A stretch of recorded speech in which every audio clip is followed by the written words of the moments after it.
Hello, sports fans. Welcome to the Sports Bar here at WTF Nation Radio. I am one half of this thing, the actual King Smith. And here with me, my co host today, another military, the coach. Coach, let the people know What do something. you hear? What do you say? Oh, ladies and gentlemen, it is another fine Sunday, King. I'm doing great. How about you, my friend? Hey, I am doing well, my man. This is my favorite part of Sunday. And I can already hear some people that follow our show that's like, yeah, when y'all are actually live. But you know what? Screw y'all, because we live today, baby. We're damn right we're live today. I'm barely alive. I just had to take a daggone Red Bull right there, chased it with the Jägermeister for old That's what I'm time's sake. talking about. I just got back from frickin' Redneck Riviera. Well, I thought it would be Redneck Riviera. That's in Alabama. But frickin' Redneck Trump City, man. Daggone Myrtle Beach. Holy crap. You know, of all of the beaches That that I've been place, to, man. I've never been to Myrtle Beach. I'll say this. You go out of curiosity. No doubt. And then I'll say I've never seen hotels that act as independent freaking apartments. I've never seen Hmm. more accommodations at a crack house that's a rundown hotel across the street. And I have never seen dumber people in my life than I have the people that are in Myrtle Beach, South Carolina. I need to say that, and I hope Pookie is doing well down there and listening because I know Pookie is the exception, and we miss you, Pookie. But I do want to let you know that Myrtle Beach is by far the taint of America. Okay. I'm going Yes. to a beach for my 40th birthday here in August. I don't look 40. I know they say black don't crack. Oh, I thought we were going a different direction with the thing, not just saying that you go 40. Well, hey, for those of y'all that are new here, WTF Nation Radio is live 6 nights a week. This is the sports bar here at WTF Nation Radio, where Coach and I talk all the things sportsing from the perspective of two U.S. military veterans. I myself was in the Air Force. Coach, you mind telling the people what branch of the service that you had served in? Yes, I was in the okay, well, I'm really afraid to admit it, but I was in Troop 747. I was a scout. Is that the which Yes, is that now is. the rebranded Scouts of America? Yes, ladies and gentlemen, I'm a scout. No, I'm fucking with you. I'm in the army. But what the hell's the difference? Ha ha! That's what's up. We are live across multiple platforms. We're on Kick, we're on X, we're on Facebook, and we are on YouTube. All shows start here at WTF Nation Radio at US Eastern. We get into our show, The Sports Bar. Coach, there are other platforms and other shows that we have here at WTF Nation Radio. Let the people know what else we have going on. Well, ladies and gentlemen, we come to you live 5 to 6 nights a week at 8 p.m. Eastern, 7 p.m. Central, 6 p.m. Mountain, and 5 p.m. Pacific. I don't care what time it is over in Hawaii this week, but we come to you Sunday, Monday, Tuesday, Wednesday, Thursday, and every other Friday. And we are live here on U.S Army W.T.F Moments and WTF Nation Radio across those said platforms Mr. King has already spoken about. Kick off every Sunday with us over here on the Sports Bar. But you're going to find out and keep watching us. You'll know what we talk about. Let me tell you about the rest of our shows. On Monday, the Monday edition, Iceman will be back this Monday. We'll be breaking down what's been happening in the news, talking shit about things that are happening and affecting us in the military, and letting you know about what the hell the deal is and what we get on the U.S. Army WTF Moments main page. It's a great show. Check them out on Monday. On Tuesday, our boy Ice and Mad Mike are back for Pop Culture Warrior. Who does King got on or who does what's it called got on this week? CQ got on this week. I don't think CQ's gonna have a show this week. All right, good. Well, fuck CQ. We move on to Wednesday and Radar and TeeZee. I hope you all are back. I know Radar. Hey, we've been with you. We're hoping you're doing well. TeeZee. Know you're doing well, but you want to join them Wednesday on the Smoke Pit. Just a great bullshit session of what's happening, whatever is on your mind. A show about nothing, and it is about everything. It's a great show on Wednesday nights. And on Thursday, Sergeant's Time, where Ice takes you in depth on the latest and greatest of what's happening around the military and the veteran communities. And he will be also joined by Spanky, who we love absolutely.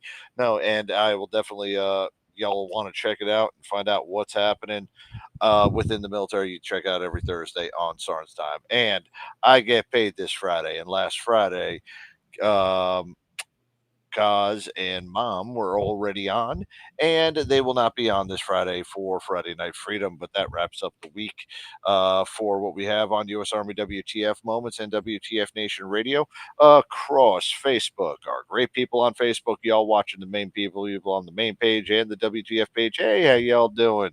YouTube, yeah, that one person who does this out of a pity. Thank you for the subscription. Go ahead and keep that up on there. For those of you all on Kick, hey, look, Kick Sauber is absolutely terrible over in frickin' or Kick Steak, whatever the heck powder, blah, blah, blah, blah, blah. Your Sauber team sucks in Formula One. Valtteri Bottas deserves a lot better than what he's got right now. And for those of you all on X, all 6,000 people of you that are watching us live right now, and I have no idea what the hell you're saying, but if you're watching us, hey, love you all and go ahead and be down there in the rest of the garbage on X. So, alrighty, that's the week ahead, and now on to the show, King. Hey, I appreciate that rundown. I do have a correction. I brought up the calendar. It looks like Tuesday CQ has Chris Claremont as a guest on Pop Culture Warrior. Ah, okay. So there Well, is let going to be a show. That is my okay. bad. And also, it hasn't been announced yet, but Ice, right? Dorking around the co-op in which our Nemo goes on and he plays video games and has conversations with the viewers and things like that. That's been going on here now for about 2 months now. I don't think it's been announced as an actual lineup in the show, but it has been getting some viewers. It has been getting some talk. So we have the Saturday co-op. Once Ice gives us the thumbs up, we'll update our graphic. We're just waiting on Ice to say, let's add this to the lineup. So Ice, quit fucking around. Hey, with adding that to the lineup, just real quick about that. Do we go? Do we take comments in the comments section and talk to them out loud? Or, I mean, does Nemo do that out there? Yeah. Hmm. Awesome. Well, fuck yeah, I think it should be. It's a show. If Absolutely. Nemo's going to talk on people, I'll start talking shit to him while he's online. No doubt. No doubt. Well, for our show today, I'm going to do like how they do in church. We won't be with you long today. All right. But we are going to talk about sports news and sports talk around the world. I'm going to play a video in which a former NBA player explains why black men in the NBA marry outside of their race and see if y'all agree or disagree. I also saw something, and it was called CARJITSU. Yes, CARJITSU. We're going to watch a video and a sport that, who knows, in 20 years could be an Olympic sport. Stay tuned and let me know what y'all think. Also, did y'all know that the FBI keeps files on players? And one of the players that they released all of the files, Coach has a picture of as his profile picture. We don't talk about that, Ah, and we're I gonna do. and we're gonna close out with dun, dun, dun, dun, WNBA news because I know Coach loves to talk about the WNBA. I am laughing because he does not love to talk about the WNBA. But Fuck since that. yeah, but since I'm the producer of this show, it is what it is. Now let's acknowledge the people that have came in. We got Richard Bronco in the building. Hey, let me give you us popping in. Uh, we also have Michelle Early, my lady. She said, "Good evening, Michelle. If you heard, Myrtle Beach is not really what it's cracked up to be. So if that was ever on the list, maybe we could scratch that one off. All right. So while I await Coach to return, he said that there was an echo, so he's gonna pop out. Yo, I got a zit right there on my forehead. This show is produced tonight by my zit. All right, how does that Damn. go? All right, now let's uh let's start off the show with some laughter here. All right, I'm gonna bring up a video that if you're gonna be in the sports world or around the sports world, you need to show up just like how Stephen A. Smith showed up at this event. I have to get it up here. Ah, there's gonna be an echo if I play it this way. Shit. All right. Let me actually here. Let's do this. Let's share the screen.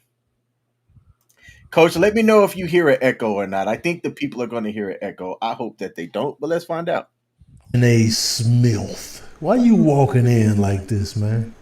Come on, dog, man. Chill out. You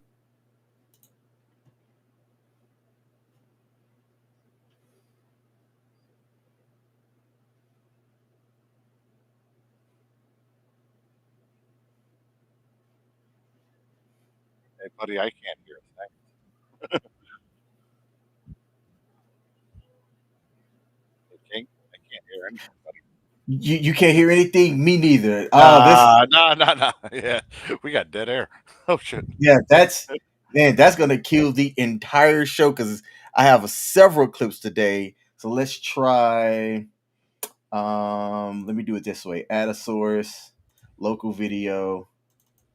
All right, let's play it this All way. right, let's go that way. Stephen A. Smith. Why you walking in like this, man? Come on, dog, man. Chill out. You strolling in like you on the starting lineup, man. It's the starting lineup stride right here, man. Take it easy. You walking in like you about to get rebounds, points, and assists out here, man. Settle back. The owner of the team don't even walk in like this, man. Settle down. Need that I'm just watching the game stride up off you, Stephen A. Smith, because we basically doing the same thing. I mean, you get paid to talk about the game and we just watching it, but this is the equivalent of me walking into my living room to sit down and watch the game. We all just sitting down watching the game. You just got to take notes. That's what I need from you. I need that taking notes stride. You know what I'm saying? Because when people taking notes, they walk a little bit differently, man. Their feet move a little faster. The steps are a little closer when you just taking notes, man. Settle down, Stephen A.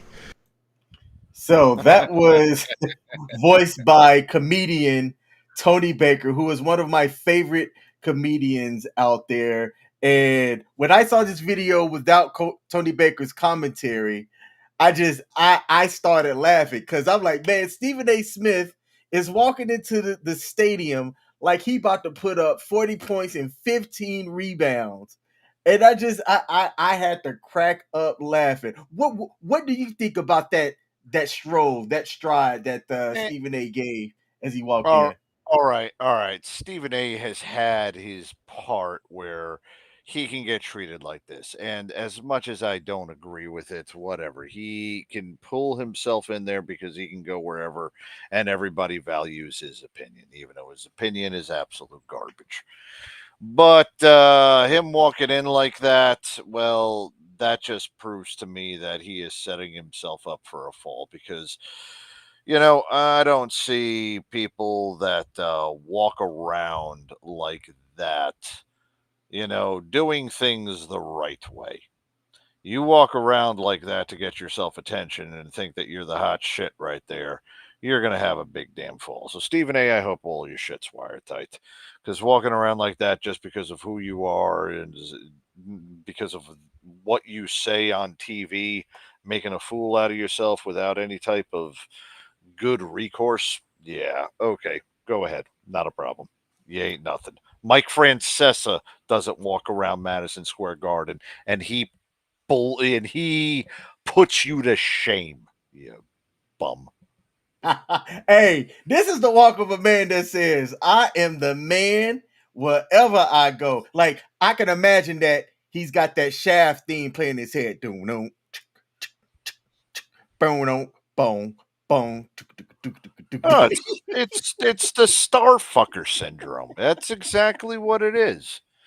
And I say this, Stephen A, the other schmucks who have their own, like Colin Cowherd, all of these talking head analysts, we need to see and hear less of them because they've done absolutely nothing to glorify any type of actual analytics in athleticism. It's all been about what they do with the content, not the content delivering them.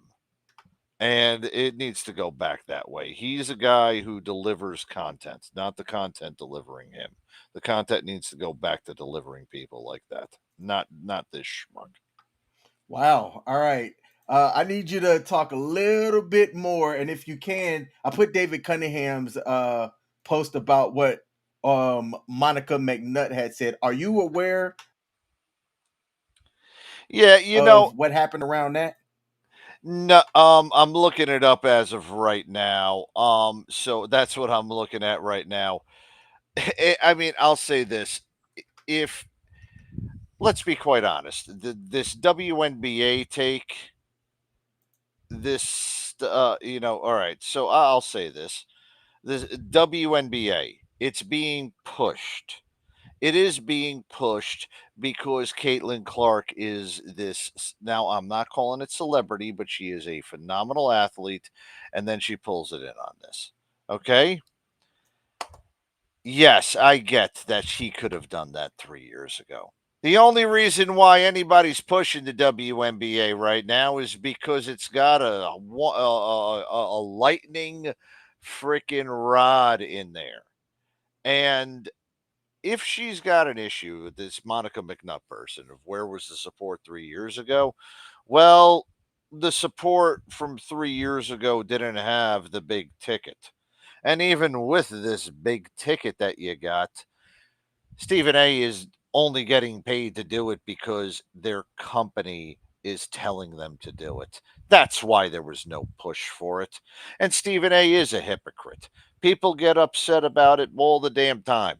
Colin Cowherd says that wrestling is for nothing but booger eaters and people with absolute low IQs. Yet the moment freaking champion gets cross promoted because WWE is on Fox, that dildo is standing there with a WWE championship belt right next to Charlotte Flair.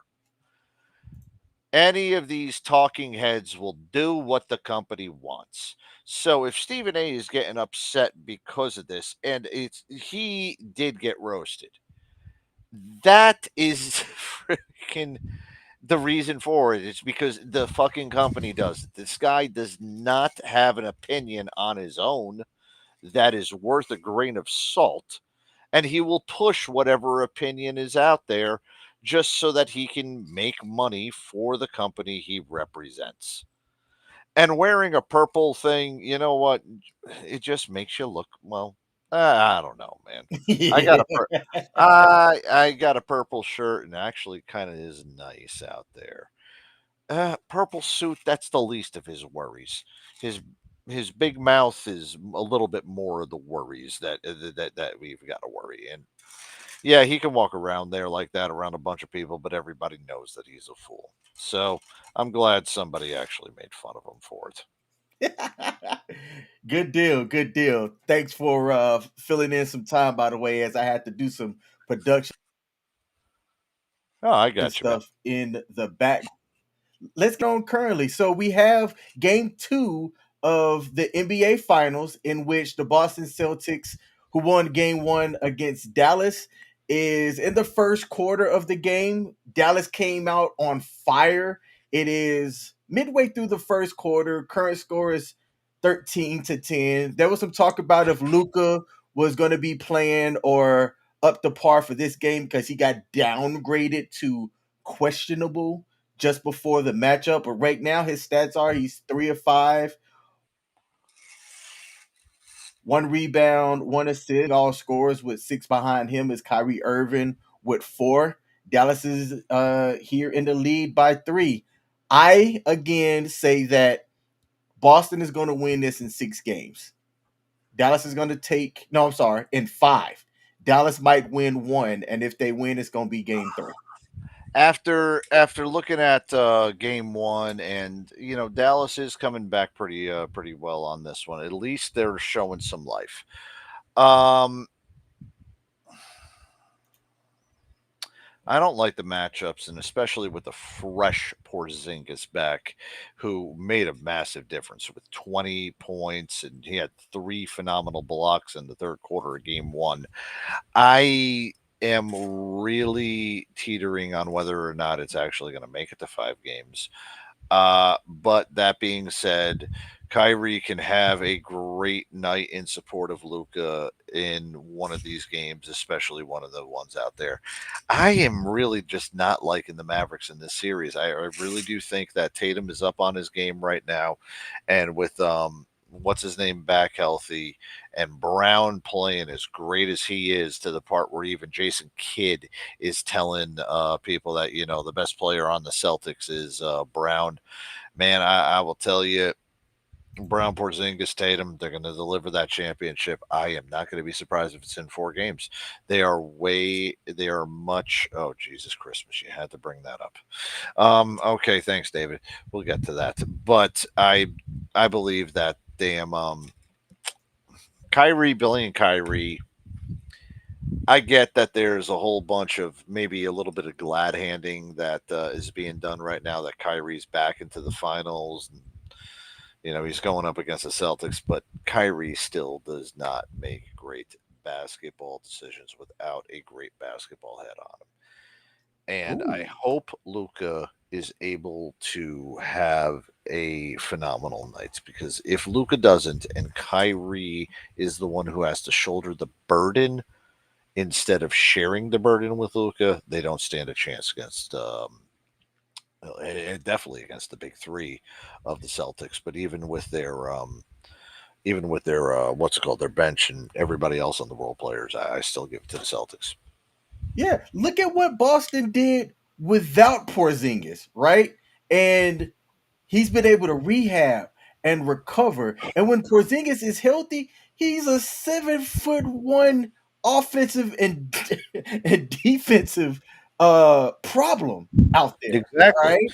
And It, it's, and then that left Tatum to be able to not have to focus defensively on Doncic, which that helps out immensely. mhm. Yep. So look, they've got Porzingis here that gives them a really solid big three with Brown and Tatum scoring points. They actually have ball handlers that are scorers as well as can distribute the ball. So there's not a concentrated usage rate among just 1 or 2 players. With Dallas, it's Luca, then Kyrie. With It's Boston, everybody touches the ball. They have one of the closest usage rate with all 5 players on the court at the same time than any other team. It is actually really good team basketball that they've played all season and all playoffs. So now now now you said now I 4 games. I now I do need to say this. There is a very distinct possibility. And I look at past, and obviously, if you don't remember the past, you're not going to repeat it. And it also makes for great fodder on sports shows. If you look at the past of the way the Mavericks were the last time they were in the finals, you only remember one person's dominant performance, and that was Dirk. If Doncic was able to Dirk up on this, maybe, just maybe, the Mavericks can fricking pull this thing out. Maybe. But I also Okay. caution the fact last time that the Mavericks were in that situation before they beat Miami. If I'm remembering correctly, didn't they lose to Miami in that finals in 5 games, and Dwayne Wade just posterized everybody? Yep. So maybe just maybe Doncic needs a little bit of a knockdown. Hey, LeBron did. LeBron did all the damn time. The Pistons knocked him down, and then he got knocked down in the finals, and then his team just sucked around him in the playoffs. So maybe Luca needs that a little bit just to make him go over that edge. But if Luca can pull out something just like Dirk did, maybe, just maybe, the Mavericks will win this. Okay. Let's turn it over to hockey news. We're in the Stanley Cup. Almost everybody and all of the Vegas money had the Florida Panthers winning the Stanley Cup this year. And after a dominant performance in game one, we understand why. When you look at the team stats, the Edmonton Oilers had 32 shots, right? 32 hits and 8 penalty minutes and didn't do anything. Bobrovsky, and I'm gonna jack up some of these names, had 32 saves against them. 32 saves and shut them out. Whereas the Florida Panthers on 18 shots got 3 goals, right? They were efficient. They were playing good team hockey, and I don't believe the Oilers are going to. This is going to be a sweep, in my opinion. I just don't see Edmonton having enough firepower to win this series or even win a game. And I don't know hockey, but I'm looking at the stats, and the stats are jumping out telling me the Oilers don't have a chance. Coach, what say you? I am going to say that, Florida, looking at them from that last Ranger series, it was going to be somebody coming out of the Eastern Conference that was going to be the favorite for the Stanley Cup. Western didn't look all that happy, or didn't look all that competitive much of this year. And even though Edmonton, good team, they had great offense this year. Florida's team game and Bob Rofsky is the connect the pronunciation. He is, when you get a goaltender playing at him, and I've seen it when Mike Richter in '94. I also saw it with Martin Brodeur in 2000 and 2003, and you saw it with a lot of people, even like in the late '90s with Dominic Hasek. Bobrovsky is a phenomenal goaltender, and he has been great for them for this year. Wasn't as great as Igor, and I wish Igor would have done better in the fucking last round. But that being said, I do believe that Bobrovsky is not going to be solved. Florida for possibility possibility of 5, but we might see a sweep. Dear God, if we see a sweep between frickin' the NFL or the NHL playoffs and the NBA playoffs. Actually, I would Uh, be happy about that. We're okay. almost we okay. Here's my reasoning for that. Here's my reasoning. Let's hear it. All right, both of these teams get out and they end the season. Right now, who are they other than people like us? Is there any real natural interest in what's happening between the Mavericks and Boston? It's not No, as hot as it once this to be. that series was there were ratings that were being touted on YouTube TV because it was like one of the first times that NBA finals had been aired on YouTube TV. Now, But the TV ratings overall were low. People aren't interested in this series. that's where I'm coming from. And I'm going to say this, the diehards are going to get me out on the NHL, but right now, Edmonton, a remote oil town in the middle of frickin' of Canada, and Florida, a team that's based in Miami that has 4 professional sports teams And let's be quite honest. Yes, you guys do have a bunch of diehards that are down there, but hockey in Florida. Yeah. Yeah. Okay. Like high is more freaking popular in Florida than damn hockey. So let's just be quite honest. It's not a ratings nightmare. That's why I wish for sweeps. Maybe once it's done, those teams can celebrate their championships, their fans can be on, and we can get to another season of long drawn out sports talk and speculation about football. Speaking of football, I did have a question for you, King. What's up? Did you even know that tonight we are actually being preempted on ESPN or Fox right now? You know, we were supposed to make our debut, but we are being preempted because I believe the UFL championship is on right now. Did you Mhm. even know that? I did, only because I had some news around it that the Birmingham team is in the championship game. Because Oh wow, something professional out of Alabama might yep, because actually be successful. Holy crap. that's what I was This about to say. nation's Because coming we going play good crazy. football out in Alabama. Dear God, the first ever professional thing out of Alabama that's ever had to happen, other than cousin screwing. Oh, whoa! Did I say that out loud? Horrible. Okay. Well, I mean, actually, there are a couple other professions that are pretty old over there in Alabama. I'm pretty sure that the oldest profession is actually the second oldest. Being a good old racist is number one. Ba-da-dum-dum-dum-dum-dum-dum. Yep. So the home team, just since we're talking about the UFL real quick, the notes that Yeah. I have, the home team played against the Michigan Panthers, and they gave a beating on them, 31-18, to advance to the championship. That's going to be played June the 16th. Now they're going to play the winner of the St. Louis versus San Antonio team, which right now is almost at halftime. St. Louis is the home team that had the better record, and they're losing 13-3. So it's a low scoring game in that one, almost at halftime, but there's a whole half of football Oh, now, left. is this the UFL conference or the XFL conference? This is because I'm still learning the UFL. You see, and So I never knew this um either. Now, if that's like that, just think about this. Either right now, our debut on Fox Sports One is either being preempted by the Rock's old league, or we're being preempted by something else. I would rather prefer it being the Rock's old league. So we're being preempted by the Rock, which is pretty good. Now I have oh, no okay. problem on that.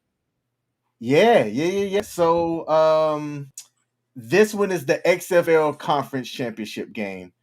There we go. Um We're being preempted by the Rock. Okay, I take everything back.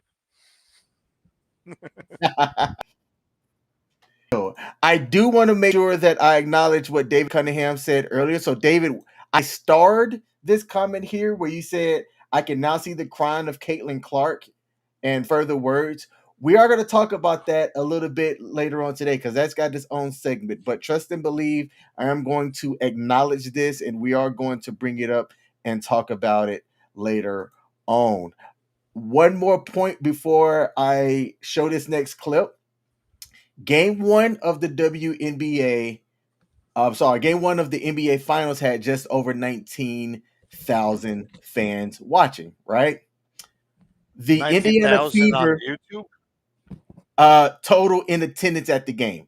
My bad. Oh, okay. Yeah. Okay. Oh, okay. All right. The Paid attention. Indiana Fever versus Mystics game had 20,333 tickets. I'm not going to say why because that's own segment as well. I found that little tidbit interesting, but we're going to break down those numbers and talk about why that was a thing and why it occurred. Now, our last thing with sports talk, and we talked about it a little bit last week. Tight end for the New York Giants, who only played one season with them, Darren Waller has announced his retirement. He has came out and said that he just doesn't have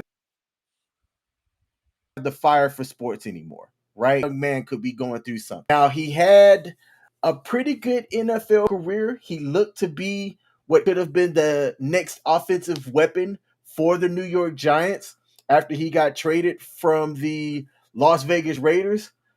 But he only played one season for the Giants. Now, in his personal life, Mr. Waller and his now soon to be ex-wife, Kelsey Plum, has announced that they are getting divorced. And if you let Darren tell it, it's all her fault. Kelsey stayed pretty silent on her end as far as how she's looking at the end of that marriage and moving forward. But when you have this stumbling block of things, right, where he is getting a divorce, puts out two music videos, which one of those, the rap that I heard from him was actually fire, right? I don't know if he thinks he's going to be a platinum recording artist, but he wasn't bad. And then he announces a retirement from a league in which, by my accounts, he looks to be healthy enough to play. I talked about last week how when you have this kind of opportunity that not many other people get, you take advantage of that. I would tell my significant other, screw you, while I try and be Tom Brady. You only have a shelf life this long in certain professional sports, right? Hockey, you can go 20 years, maybe even baseball, depending on the position that you play. But the NFL, you have this long of a chance to play, make an impact, and earn some significant wealth. And I think that Darren Waller's letting too much of the outside affect his sports performance. So I think it's kind of tragic that his career is ending this way, but that's just my thoughts. Coach, what say you? Man, not only do I agree with you on this, and I really rarely agree with anything that you say, but that being, but yeah, Darren Waller is the perfect example of one person who gets their big money and gets into the wrong situation and everything just goes to hell out of it. We've seen that happen, for crying out loud. Military families have seen that when they PCS to a new duty station and then shit just falls apart because there's no support system or whatever. Darren Waller's life fell out because he went to the Giants. Well, yeah, he went to the Giants. Daniel Jones was just given a fucking contract. Saquon Barkley was in a walk year, feeling disrespected, and left. Your O line was absolutely bearable, and the only great thing that you had this year was a freaking backup quarterback who nicknamed himself Tommy Cutlets, who will never be a starting quarterback in the NFL, but was thrust into a starting position and then replaced by your starter, who proceeded to still have a crappy record and a crappy, mediocre thing. He has been known as the most bland quarterback on the NFL whatsoever. Yes, he is. He is blander than white toast. So he had no chance whatsoever. And then when Darren Waller didn't have his chance and everything went to shit, well, guess what? You turn to something that is going well. And if he wants to retire out of there, great. I could also say something else about this retirement. I would retire as well if I was part of the New York fucking Giants.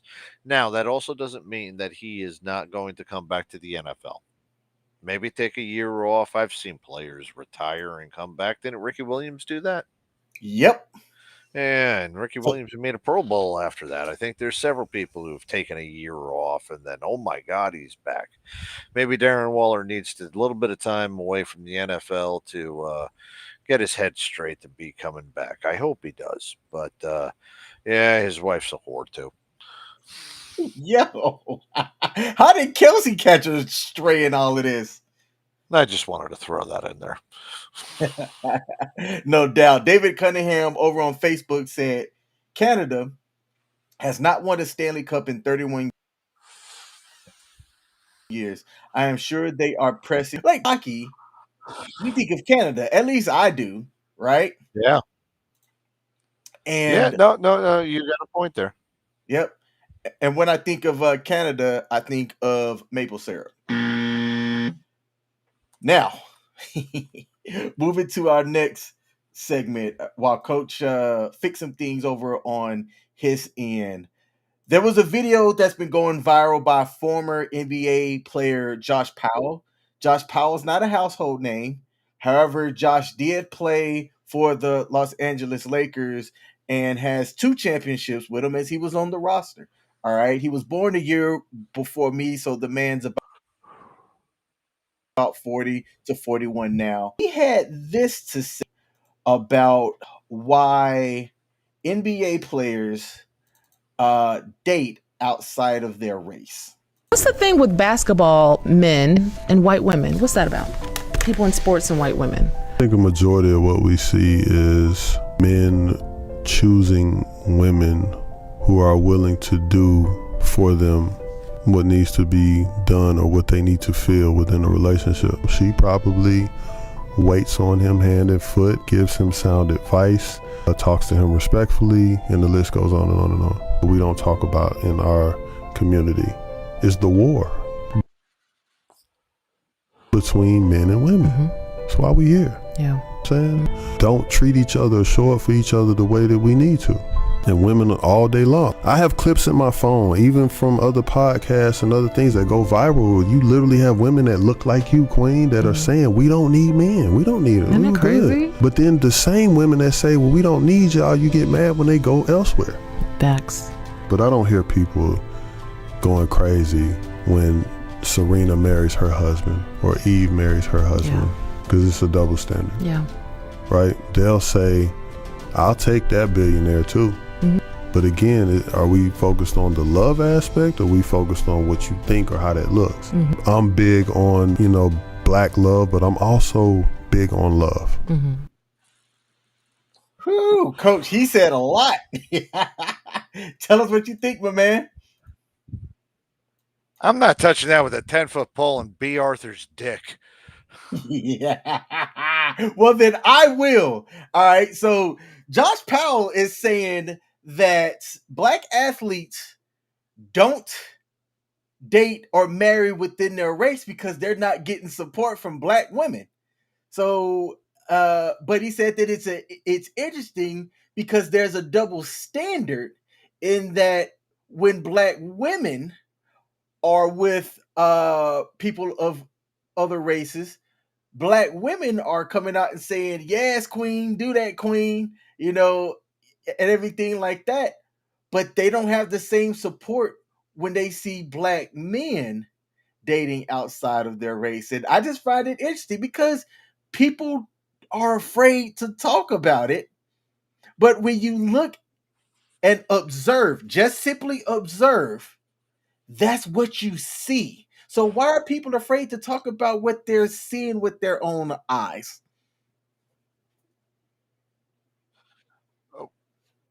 That's a question, Coach, for you. It wasn't a hypothetical. Coach is having to restart itself. Look, I find this kind of talk fascinating. If I can get Coach back up. Coach, that wasn't a hypothetical. I'm not sure if you heard. Why are people afraid to talk about this? Brother, I don't know what the hell happened there. My apologies about this. Why are they afraid to? One, they're going to sound, oh, Jesus. Uh-oh. See, it's delicate with me saying this. Delicate. Okay. And I'm going to say the delicacy by mentioning this. I have heard many times that same part. I don't need, blah, blah, blah, blah, blah. And I've also seen a lot of people that are more concerned about the material needs than the actual needs of, the person. I don't know. I'm not going to say what race or anything like that, but the mobs that need those material types of needs are the ones who end up being from there. And those are the ones that you don't want to be around. That's where I kind of come in with that one. Do I see more people that are more worried about material things in different areas? Yeah, I do, but that's also across different races. whether or not somebody is there to care for their needs, that's the more important thing, and that's where I think, where I'm saying that groups need to be more concerned about the needs instead of the material stuff. There's the closest I am going to get without saying something that would be, if twisted, making be considered over the line. Hey, come on, coach. You're an avatar. People don't No, know. no, no, no. If there's a black guy on Earth that sounds like me, then yeah, I'd love to meet him.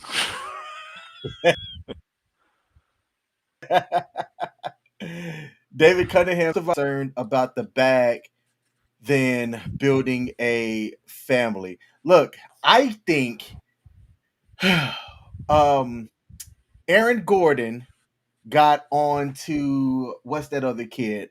Michael Porter. Michael Porter's podcast talking about how he went out on a date and his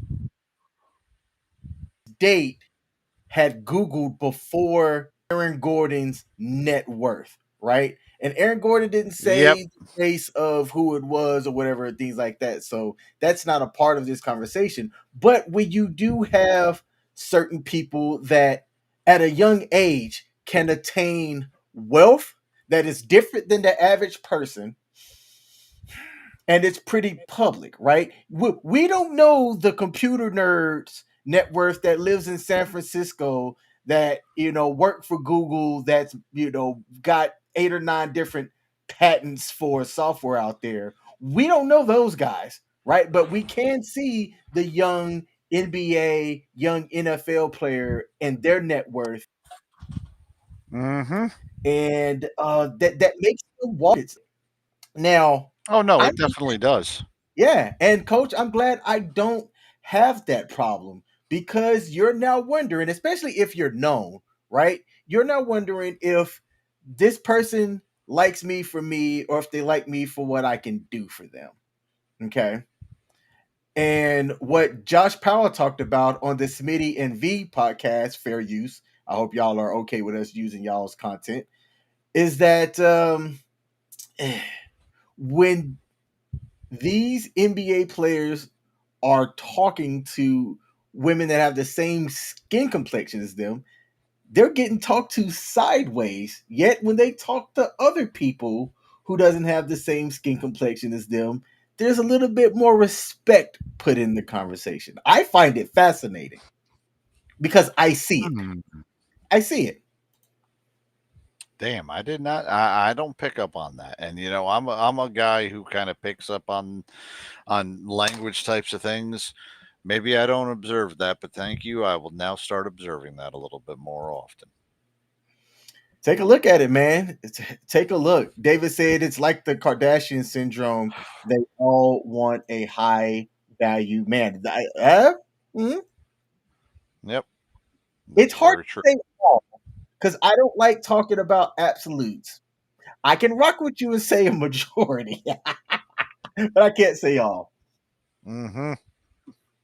Now, coach, we have 108 live viewers right now, which I love, by the way. I need to get a clapping sound effect. So thanks Hell yeah! Thank you guys for joining us to tonight. all.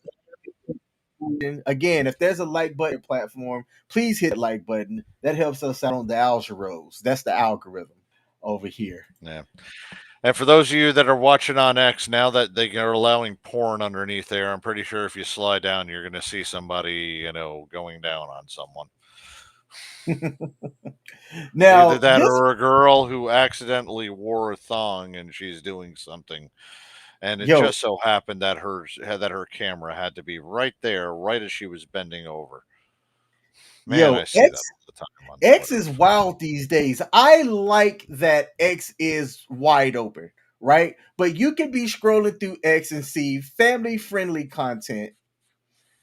And then right after that, somebody giving someone the Gawk Gawk 3000 inside of a Burger King. It's wild. There's no rhyme or reason as to what you get shown other than if you scroll, you really got to like make sure that phone isn't in if you're scrolling on X. I think they need to fix that. It's really random the way that the algorithm shows things over there on X. Yeah, man. I'm just gonna say that. Yeah. That's all I need to say. Yeah, freaking Elon Musk. I'm just not gonna say anything. Now, this wasn't on the docket, but I do want to bring it up here.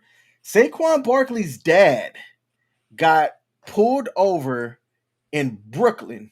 Now he lives in Jersey, Mm-hmm. but he got pulled over in Brooklyn for unregistered tags.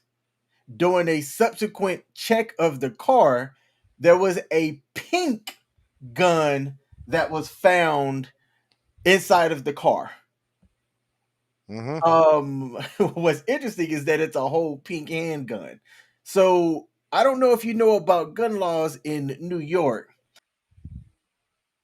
but you don't want to mess around end of gun laws in New York.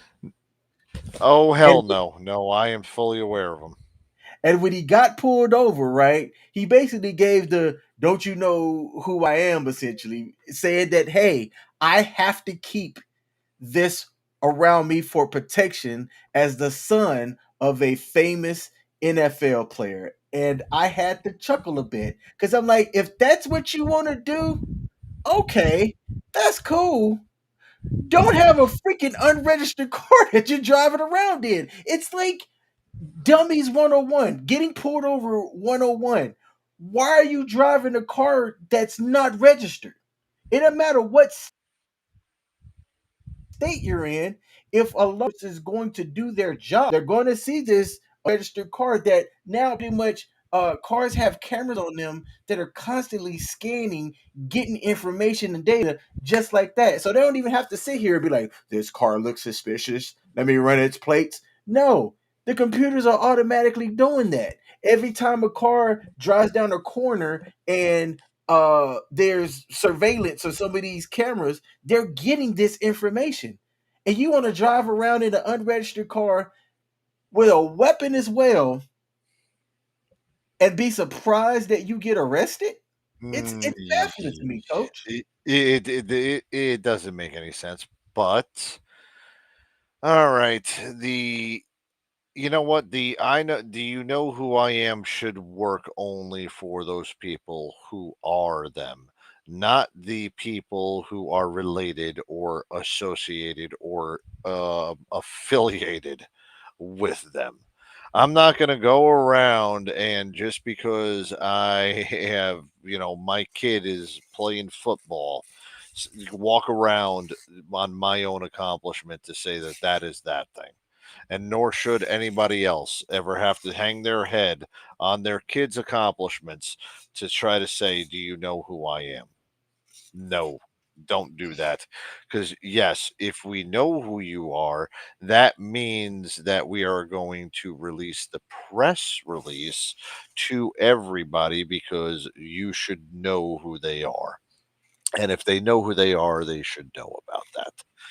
And Plexico Burris is the right person to ask about the guns because that idiot did the daggone dumbest thing, and that's the reason why you're never going to live it down, especially if you're a Giants fan.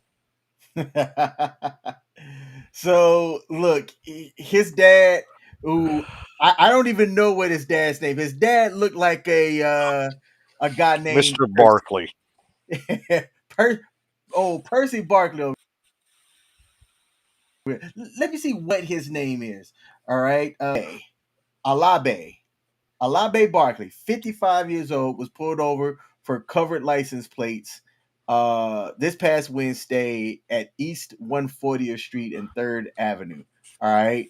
But the reason why his plates were covered is because they were unregistered. Now, what y'all don't know is, and if you didn't know, you're learning here at the Sports Bar because that's what we do. We provide edutainment over here. Your car has to be registered if driven in the US, in all states. Two, your license plate can't be dirty. It has to be visible. And if it's dirty from mud or whatnot, you can reasonably prove and say, hey, I just drove through mud. whatever, wipe it off, you're good. If a cop does decide to pull you over just because your car was dirty and muddy, but you can't cover up your plates. You just can't do it. There are people in the US that literally will say having a registered car is unconstitutional. Have you heard people talk like that, Coach? Yeah, I have. And well, okay. I do have a little bit of a thing as far as it comes down to registration and things like that. And I understand the mandates for the registration and some of them, especially with the inspection.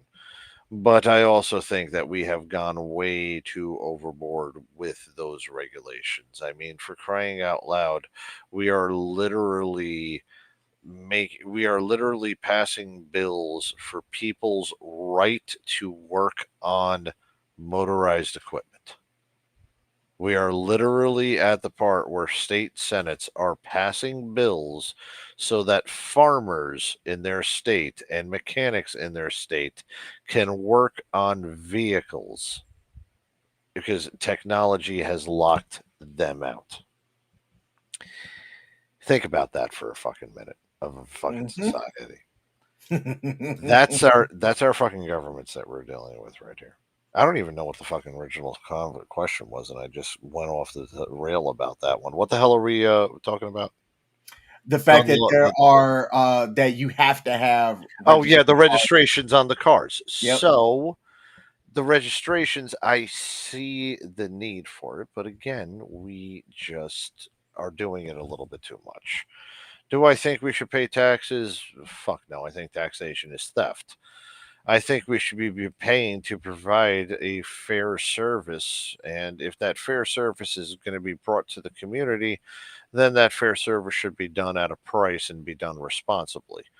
Do I think that corporations can do better than some of these governments? Yes. But do I think the governments have too much bureaucratic oversight on them? Yes. Because they have to provide it and they have to provide that service realistically to absolutely everybody. That said, fuck all this registration shit. Gun registration. All right. Vehicle registration shit. You don't arrest somebody for it. You don't pull somebody over. You fucking and you know what you do? You fucking remind them, hey brother, this thing's registered. You give them a freaking thing. And if it's not been registered and he's been pulled over twice, then all right, maybe you cite him, you fine him out there. But the gun registration thing, that I do believe in. I do believe in the gun registration, and the reason why I say the gun registration is because I do think that if and look, you can make the thing, well, hey, that just means that there's more guns on the street that won't have serial numbers because the crooks get them. All right, great. The crooks are going to get them regardless, and it's not going to overthrow the fucking way for it. But I do think that if we register with them and we have a unique identifier that actually shows what type of gun and what type of bullet it came out of, maybe we might have a little bit easier time to fight some of these fucking crimes. That's all I'm going to say. Okay, now I'm going to talk about it because this article included it, and I find it interesting because it talks about the decision making that some people have. So Saquon Barkley's dad, this isn't his first brush with the law. He was originally arrested at the age of 19 over a gun charge that landed him in Rikers Island for about a year. All right. Now, this article makes the claim that that conviction prompted Saquon's mother, Tanya Johnson, to move her and the rest of the family from the Bronx to Pennsylvania to get a fresh start, which, if you look at everything that followed after that, proved to be really successful for Saquon, who went to college at Penn State and then got drafted by the New York Giants and had the opportunity, in my opinion, if he was on a, I'm not even going to say if he was on a better team, because look what Barry Sanders did on the Detroit Lions team for as many years that he played. Saquon Barkley, if healthy, I think next to Christian McCaffrey, is one of the best running backs in the NFL right now. but Christian McCaffrey Could be does a lot debatable. to keep themselves healthy. Ooh, you said debatable. I love running backs. I love watching the running backs. Your boy, he might have high school clips here on YouTube of him at the running back position. I'm gonna play that one of these days. I'm gonna download the video and play it here at the sports bar. I love the position. It is my favorite position to watch and analyze and talk about. And I think Saquon could be number two of current Oh, players playing. potential number two, Hmm. production number two. No, Hmm. I can give him. Okay. I can give him potential over that. I think old boy out of Indy. Jonathan Taylor. Yes, Jonathan Taylor. He gets back on track. He's there with that. Henry's still chugging along. I still give a nod to Henry. There's going to be a couple running backs, Brees Hall being one of them, that are going to be a little bit more focused on the season. Hmm. I may even give a leg up to Brees Hall before Saquon. Okay. I think Saquon, with all the injuries and everything, and let's be quite honest, the only weapon on that Giants offense last year, um, I think there's going to be some tolls that are going to be on his road. He has the potential, but I don't think he is at this moment. I mean, for you, maybe about 3 or 4 that are better than him right now. Okay. Let's see. Shout out to Pete over on YouTube. Said, yo, hey Pete, thanks for tuning in, man. If you haven't hit that like button, hit the like button yet. David Cunningham, to one of my points earlier, said, I've heard people say that they have the right to travel to not obey the rules of the road. Yes, like there's people that are like, I'm a free citizen here, and or not a free citizen, but I'm a free person that have the right to go as I please without having to pay your ridiculous fees and blah blah blah. And I'm like, yeah, but you're using the roads that were paved by man hours that you have to compensate somebody for, that are also maintained with the fees and stuff that you're paying. Now, I'm not saying that the government does a bang up job with the money that they have coming in with all of these registration fees and things like that. But I do say you do have to acknowledge what that money does as far as maintaining the freeways so that you can come and go without damaging the vehicle Yeah. that you're, using um to get down the road. And also you're funding, this is a little known thing that people don't really think about. You're also funding the people that are trying to figure out how can we make this thing safer in the long run. So stuff like seat belts and things like to keep you secure in your car for the government's sake. Really, it's designed to make the experience as safe as possible, and it's people that are regulating. I believe in I believe in regulation to an extent. I believe that it has to be for the people, not just for the company or not just for the government itself, but it has to be for the people. You have to have a set of rules to abide by for the greater good of people. Not Man, everybody's going to be the best in that, but I think you should have them. I thought for a minute there you were going to say for the brand, like it was just Barstool Sports. uh, yeah, you are correct on that. And I'm going to say something about this when it comes down to Saquon with the money and the right way to do those things.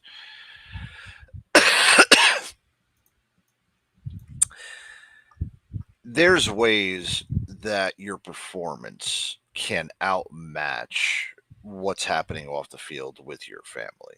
Let's take a look at old name Mahomes. All that crap with his brother and possibly his wife and all that distractions and crap. Never affected him, and it has been put off. Now Saquon trying to get his people out and trying to do it, it's an admirable thing. But I also think that at that same point too, you're always going to have a situation that somebody is going to do something to embarrass you, whether you did it directly or indirectly, and it's not going to look good upon you regardless. The best thing to do, though, is to make sure that it's not an on the field distraction. And I hope Saquon doesn't make it an on the field distraction. And I hope the press don't make it an on the field distraction.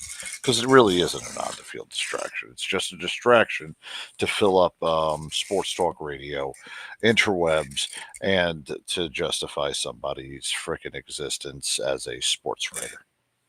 Yep. Now check this out. Saquon's dad, after he got freed from Rikers Island, moved down to Pennsylvania as well, and steered clear from the law until 2016, in which he was arrested and tased for refusing to get off a bus in Allentown, Pennsylvania, after the driver accused him of skirting, which is essentially not paying his Yeah. fare. He then later sued the police department and the bus company for discrimination, and the case was settled 2 years later for $45,000. I found that interesting. I tried to look up the case right prior to the show, and I couldn't find it, but I thought it was fascinating. You know what? I should have used Chat GPT to Yeah. find it. But I found that was fascinating, right? So because I'm trying to imagine if you're a bus driver, right, and you have this confrontation because you believe a passenger didn't pay, which I don't know like how that works, like because don't you have to? I haven't used public When transportation you, bus in a when, while. all right, and I have just, recently or within the past year or so. Um, Essentially, what it is that each person now that they have the ticket, they do a head count of how many people are supposed to be there. So if they've paid for them to go from one stop to the next, and then they keep going afterwards, depending on what transit they have, it'll throw off the numbers, and the bus driver will know how many numbers are supposed to actually be on the bus. The ticket takers and all of that stuff come in on computers, and you're able to find that out. That's how they're able to figure that out. Is it a crime? No. Is it something that you need to kind of tell the person out? Yeah. Um, is it discrimination? No. But people can people can go ahead and frickin' try to pull anything as far as the reasons for it. Uh, you know, I want to ask you this, and I'm not saying this in a bad sense, but I'm saying this in the sense of lifestyle wise. Okay. All right. It's very hard for somebody who has lived a certain lifestyle to adjust to another one. Hey, you hear, you can't take the guy out of you can take the guy out of the hood, but you can't take the hood out of the guy, or whatever you want to call it. Where I get at is that his patterns of behavior are something akin to what somebody who grew up and is used to the criminal system in America is around. And he's Mhm. got a distorted life, and it's not compatible with the life that his son is trying to create. And it's going to be tough for him to do that. So now you're seeing that he's got a daggone, thing for it. It's a fair question though. If Saquon's trying to do his best for him, maybe his best for him is to just let him be until that realization comes about what the better life could be. You know? Yeah. I mean, I personally know somebody who he's my age and he's built a really good life for himself. And his father, who's still living, his dad's, if my dad's his dad's about 65, 66. Been in and out of prison for things that he's guilty of, right? Yeah. Um, and his son has allowed for his dad, if his dad wanted, to have a comfortable life. But his dad's been so traumatized by what the streets had, he prefers the streets over a comfortable lifestyle. And his son had to go, you know what? I gotta wash my hands from my dad.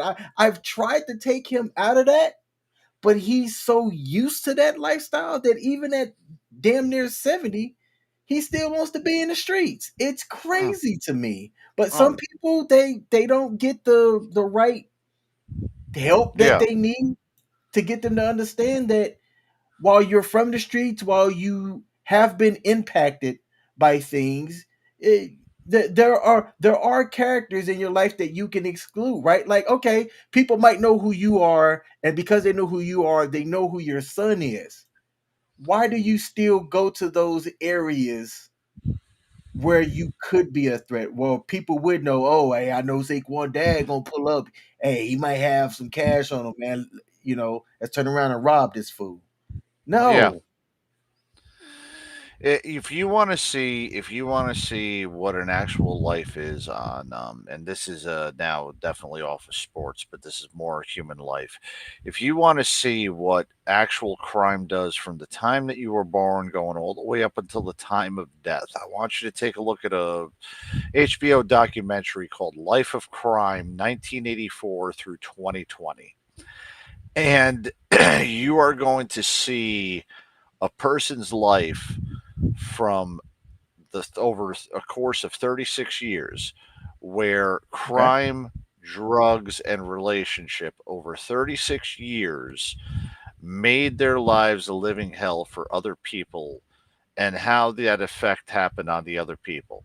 And I hate to say this, all three of the people that are in this, they're all dead right now, and they all died the same way.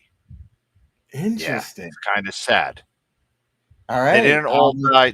They all died at a different time, but they all died the same way.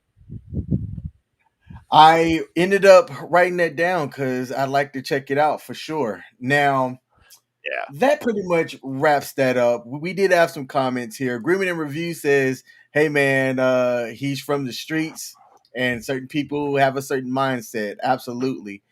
It is halftime. Boston is now leading by 3, 54-51. I appreciate David Cunningham for giving us the update. And he also said it's like self checkout at Walmart. Some people just simply have no integrity. I saw a Oh yeah. video. Like, it would have been nice to have had this video handy because I did save it, but I can't bring it up fast enough. I saw a video in which a lady was taking her phone, and it was inside of a Walmart at a self checkout, and this guy was taking things from his basket at the counter, but instead of scanning it and then put it in bags, he just went from basket or cart to bag, and then was closing up the bag, putting it back in. And some people were like, "Wait, is he? Does he think that this thing is just gonna scan it for him?" Because this makes no sense. Now, I do know in some stores you can like, is it Costco or the Walmart version of Costco? Not Walgreens. That Uh, other store. It's like CVS, Sam's Club. I know in Sam's Sam's Club, Club Sam's Club. you can scan and pay as you go, right? So you can Yeah, you scan can. and then put it in the cart or bags or whatever it is that you have, and then walk right on out. The first time I did that, I was paranoid. I was paranoid about it, but I literally walked out without getting checked. I don't know if they have some type of thing or whatever, because in the past, or depending on what Costco or Sam's Club that you go to, they have that person that checks the receipt right there at the end. But they didn't do that with me. It felt so weird knowing that I use this scan and pay as I go thing. Hmm. When you're finished, you hit a button, it closes it out, it says you're good to go. I think something did pop up and say just show this as you're walking out. So I held my phone up like this, walked right on out, and the person just was like, "Hey, have a good one." And it felt so weird doing it. I'm like, man, this is different. Maybe just maybe I felt weird because I'm like, as a black man, I'm not. I'm joking. I'm not gonna go there. I'm really not saying that. I just thought it'd be funny to say. Uh, David said, "I've heard you saying about some people that you friends. Sorry. Everybody that comes with can't go with you. Absolutely. Everybody that comes with you can't go with you. 100%. Let's play a video here. This is meant to be a funny video. It's not that long. And then I'm going to play what I thought is one of the coolest commercials that was ever created. And then we're going to talk about some CARJITSU. But All right. Take a look at this. What is your deepest secret? I dip my Oreos in water. Dad never came back with the milk. No, that one there was a violation. What is your deepest secret? I dip my Oreos in water. Because her dad never came back with the milk. No. Yeah. I like that last edit part because her dad never came back with the milk. Now, Damn. I've eaten Oreos. Mhm. I've dipped my Oreos in milk. It is a fantastic thing to do. Well, I can't do milk now because lactose intolerance, but I'll dip it in some almond milk. It's great. But to dip your Oreos in water, this lady is a psycho. I wish I could circle her. But if you run across anybody that admitted that they dipped their Oreos in water, run. I mean, run, because that person's a psycho. Coach, what say you? No, I agree with that as well. I think that person has got a little bit too much loose on their head. And dear God, they need to get the hell up on out of there. Run as far away. Remember, don't stick your dick in crazy. Yeah. Yes. Yeah, you hey, run. 100%. Let's see here. The next video, I hope that get us taken offline. And the video just goes silent wherever you're watching from. Go watch it on another platform. But I hope Sorry. that Coors Light did a genius marketing move with this video, and check it out. There's one driven to right down the line toward the corner. That is foul. Put a little indentation into the can of Coors Light.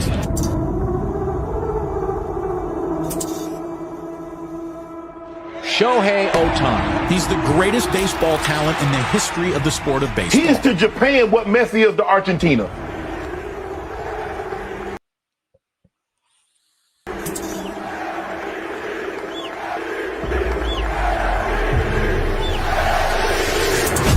They make up a commemorative series of cans. It has a locked out area, like when Shohei broke their neon sign.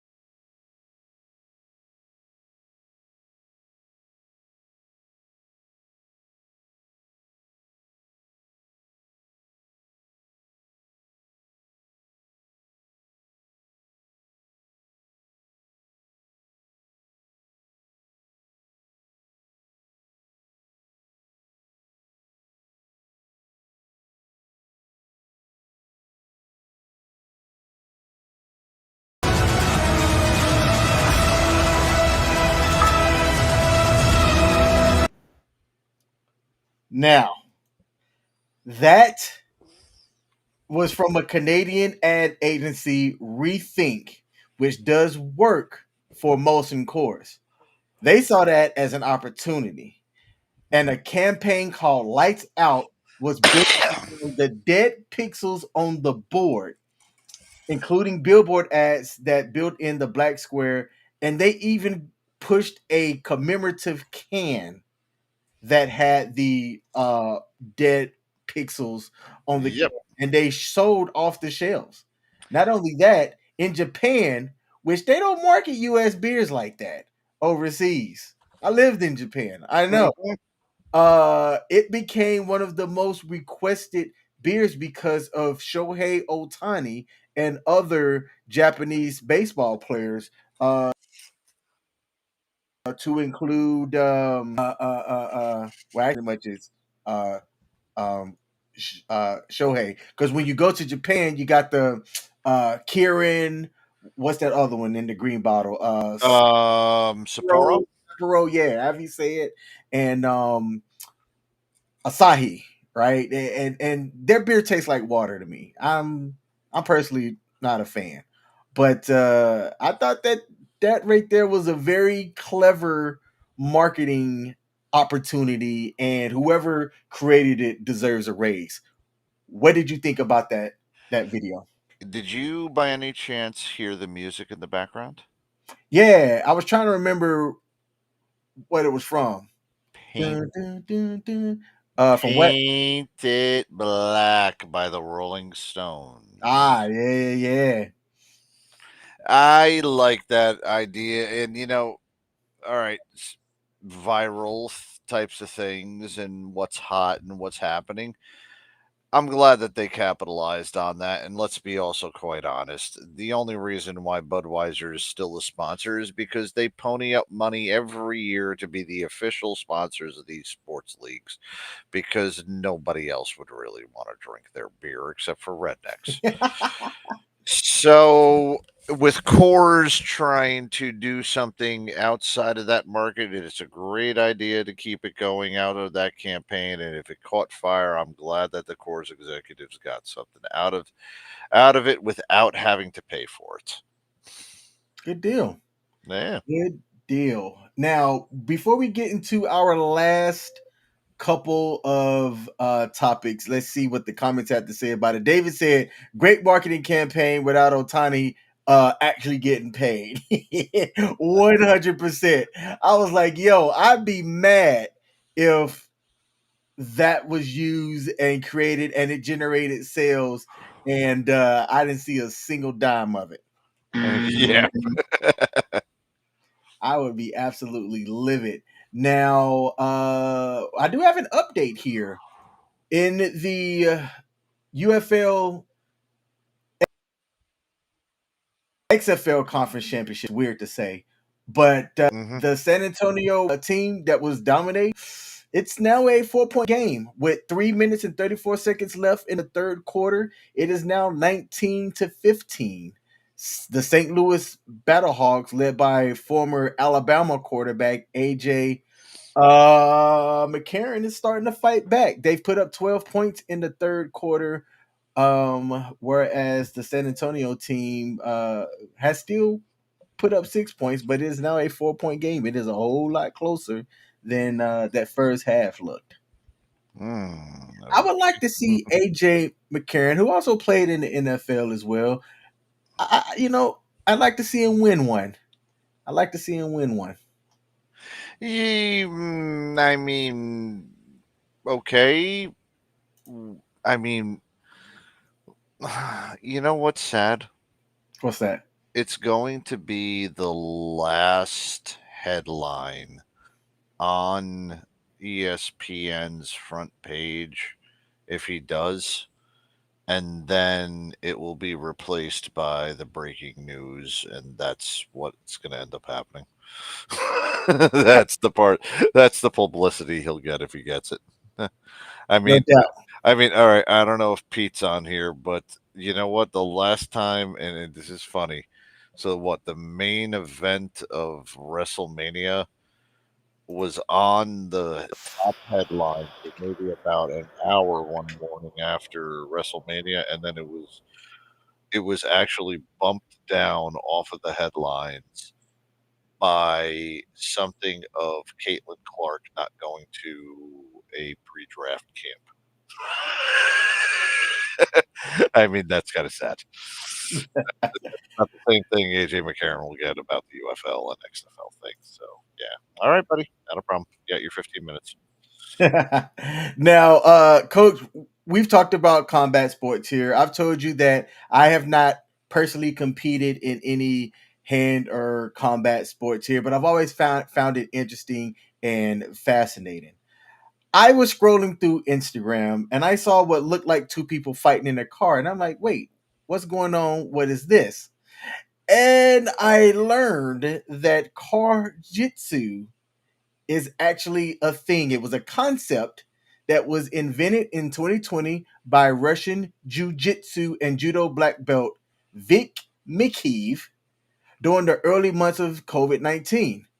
The matches take place inside of a parked car where competitors use the car's interior, such as seat belts, steering wheels, and even window frames, to gain an upper hand and submit their opponent. So if you're like, wait, You mean to tell me that these people are doing jujitsu inside of a car and they called it CARJITSU? Yes, it is. So the rules of CARJITSU are pretty straightforward. Each match consists of 2 3-minute rounds in which competitors switch between the driver's seat and the passenger seat after each round. Points are awarded for positional dominance, such as a mount or back control, and submissions are the preferred way to win. If each competitor secures a submission in 2 rounds, there's an overtime round in the back seat that will determine the winner. The sport has gained significant popularity in Russia and is starting to gain attention in other parts of the world through YouTube and other media platforms. And we have a video of what CARJITSU is. Let's take a look. Let's see it. And we're off. All right, right away. Oh my gosh. We right off the bat, Ray is in a tough spot here. It was hard to see what was happening here. There was quite a bit of a skirmish in the front seat there, but Cardile is in top position. She's gotten out from behind the steering column, and now she's in top position on top of her opponent, Miranda Ray, in the passenger seat, and it's looking bad for Miranda Ray at this point. Now, Miranda loves to compete. She's got quite a few jiu-jitsu competition wins behind her, so I doubt this is the first time she's been in a tough position, but this is a fantastic position for Rihanna Cardile. In car jiu-jitsu, but Ginger, she's very comfortable on the bottom. Absolutely, she is. Yeah, she's been on the bottom for most of her jiu-jitsu career. She's. Now, that's the end of the video. And initially, when I saw the video and I just heard him talking, I had a lot of dirty thoughts in my mind. Way too many. Let me just go there. Because I was like, you know what? I've done some car jiu-jitsu before. I've had top position as well as bottom position. You know, so I gotta say something about this freaking sport. What the fuck? All right, you know what? Let's have. I would not like to see jujitsu, but I would like to see judo in a closet. I believe that Indian leg wrestling can be done inside the back of an 18-wheeler's cab. And then I think the next one is maybe we should do fencing inside a handicapped toilet. Those would be the next areas of support. I hope that this is going to be featured on ESPN 8, the Ocho, and not on Pornhub.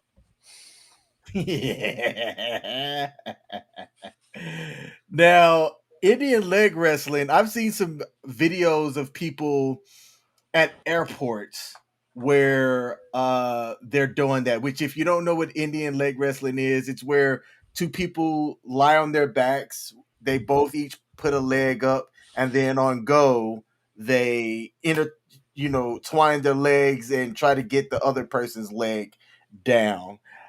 People get bored and they create new stuff, and one of the things that came out of COVID was car jiu-jitsu. All right, I think it's interesting. There were other videos that I found that I had to find one that was YouTube appropriate because YouTube be tripping. But there was one where a guy got in the back seatbelt and was choking him until he submitted. I was like, yeah, I don't think that YouTube allowed me to play that one. So this was the safest video that I could find that wouldn't get us kicked off from YouTube. Oh, hell no. We don't need that. So, ladies and gentlemen, CARJITSU. Now, looks like in the XFL, San Antonio's put up another 3 points. It is now 22-15 in the third quarter. Hey, game's a lot closer than it was in the first half. And we also have the second half of the Game 2 NBA Finals between Dallas and Boston. Boston third quarter is leading point to the 63-61. Coach, the part of our live stream today. But before I do, I want to acknowledge the 123 people who are watching. Thank you for tuning in here at the Sports Bar at WTF Nation Radio. We appreciate you. All right. We're going to close out the show with the WNBA. Coach, there was a graphic, and I wish I would have saved the graphic because it was visually interesting to see, where it said that more people attended the regular season matchup of the Indiana Fever against the Washington Mystics than game one of the NBA Finals. There was 33 people, which made it the most attended WNBA game.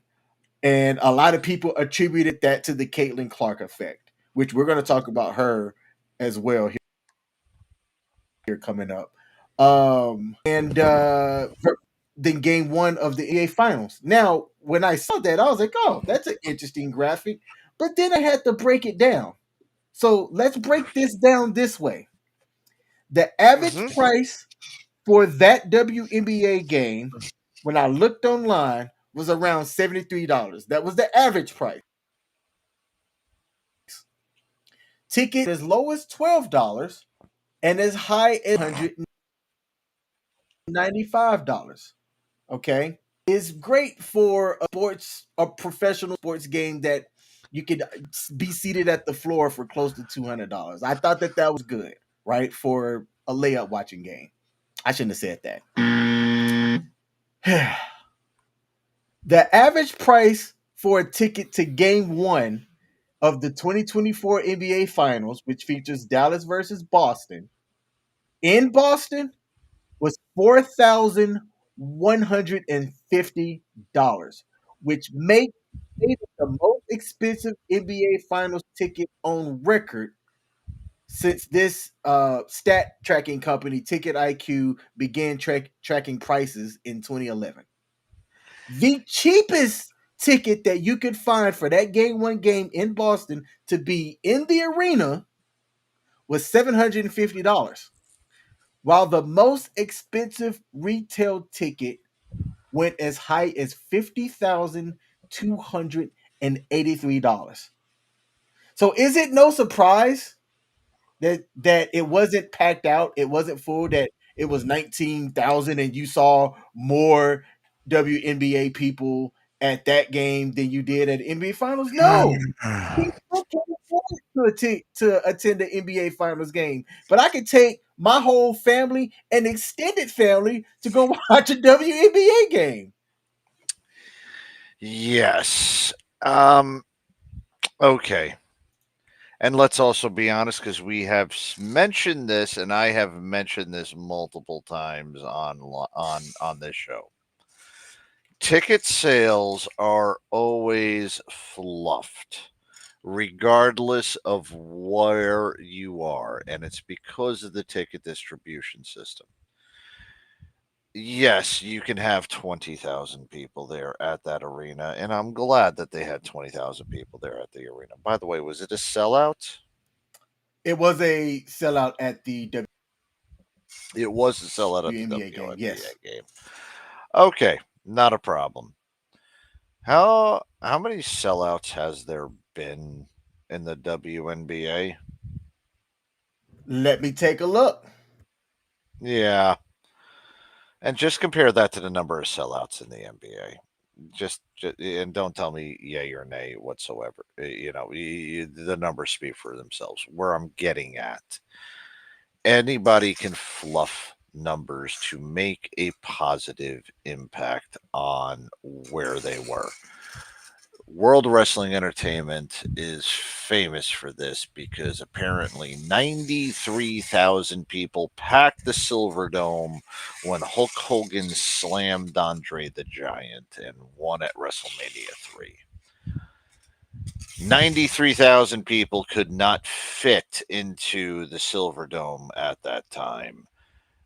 don't believe that attendance number, because that could actually, it's usually fluctuation around 10 to 15,000, because at that same time you are also practicing numbers of tickets that were given away, tickets that were already sold but are now being sold on a secondary market by those people or by the company that you run on the secondary market. And you also have at times paper. And I've talked about papering, which they have done for the WNBA and have done for a lot of different places. And if you don't think you are getting papered, well, ladies and gentlemen, go to vettix.org and take a look at your papering. Yes, ladies and gentlemen, that is what they're trying to do, is paper it by considering it a sellout for tickets that were already marked to be given away. That's how you create the sellout. That's how you create these numbers. And if you're going to do anything to put a positive spin on it, then go ahead and do that. The ones that are fleeting and want to see the league do good are satisfied. Those that truly know the number know what is actually happening about it. And I, quite honest with you, have no problem with them saying that they had 20,000 so odd people out there. It's not a problem. The WNBA needs as much help as they can get, because the star that is bringing them in right now is not at the level that they absolutely need and what some people expected her to bring the WNBA. Imagine LeBron. Now, are you talking about Caitlin Clark? Yes, I am. Here's something I'm willing to bring up. Okay. The NBA in the 70s, 60s, well, mainly the 70s, was absolutely boring. Nobody really watched it unless you were really into it. And then Magic and Bird brought this whole thing in. Okay. It was not done, and they were not chosen as this is going to be that person.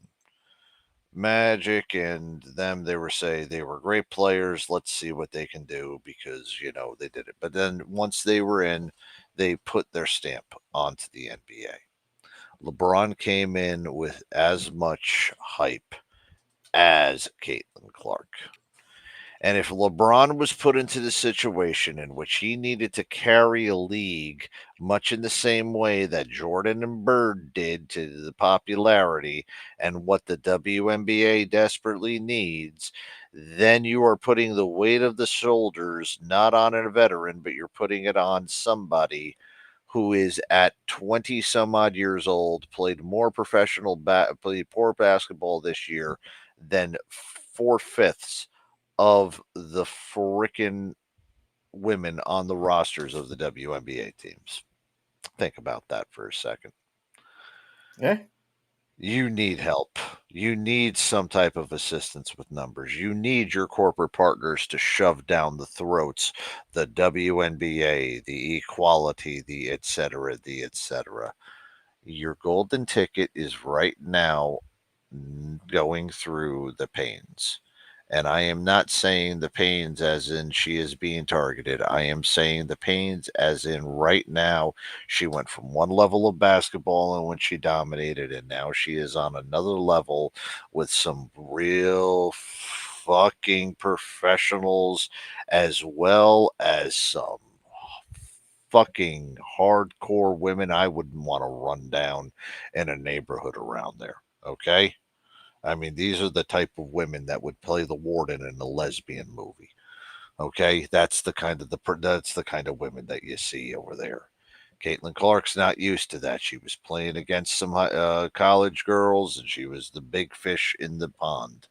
Now she's in a tougher pond right there, and she's got to get better. So yes, please make more of it, because you're going to need it.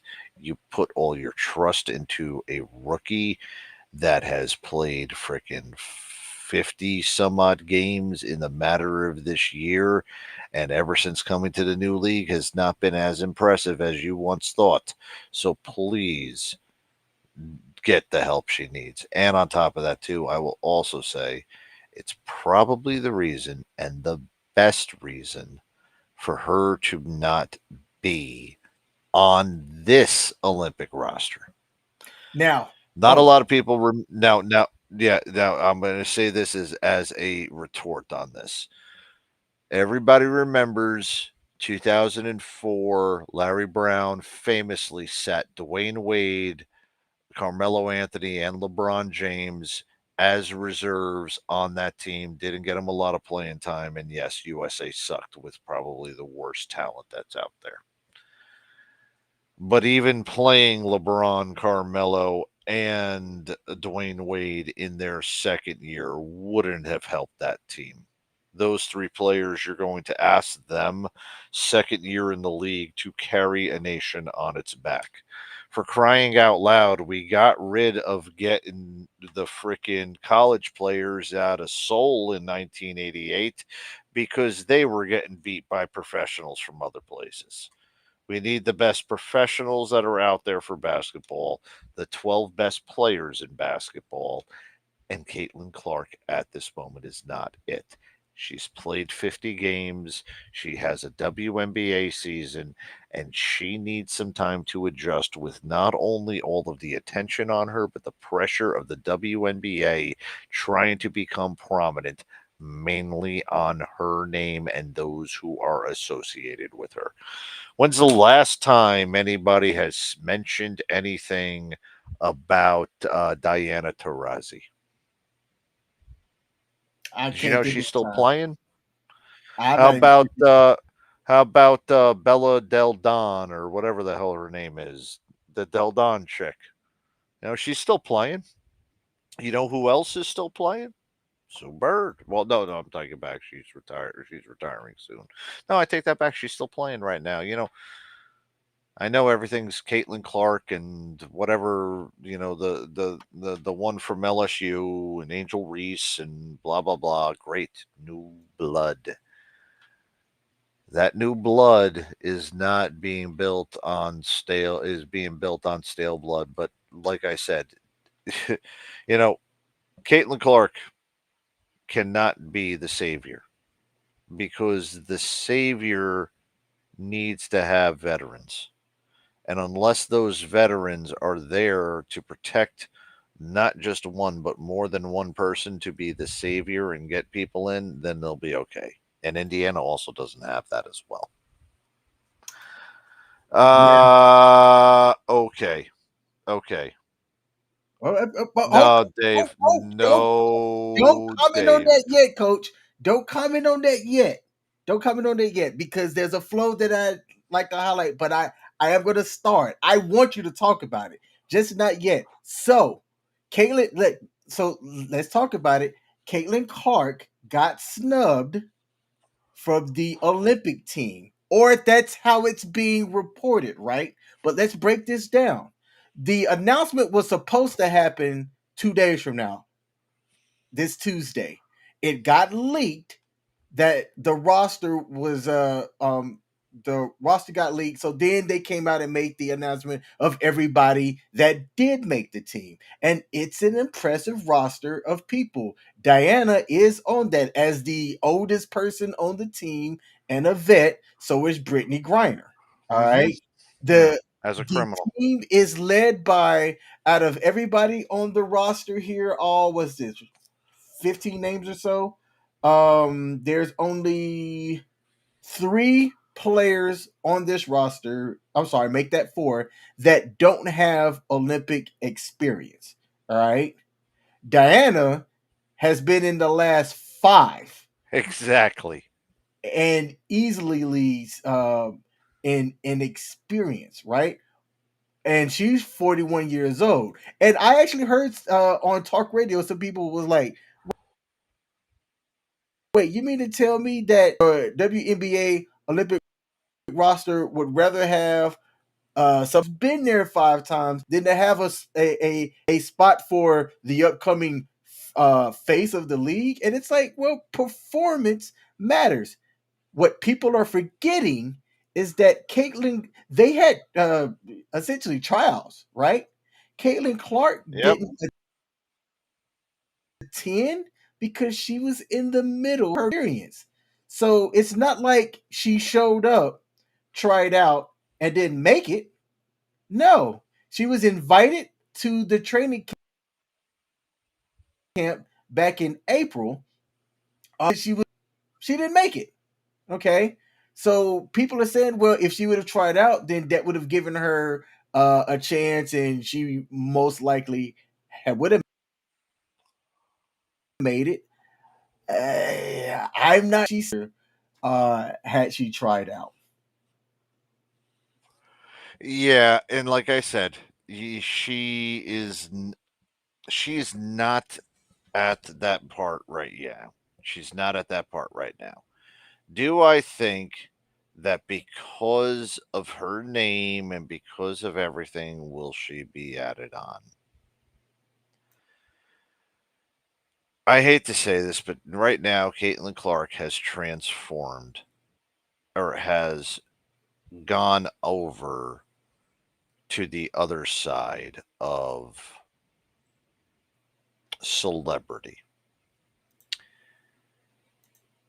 This type of argument has been used, and it has been used on different other women that have had these types of things. Michelle Wee, Annika Sorenstam, two examples that I've had from there.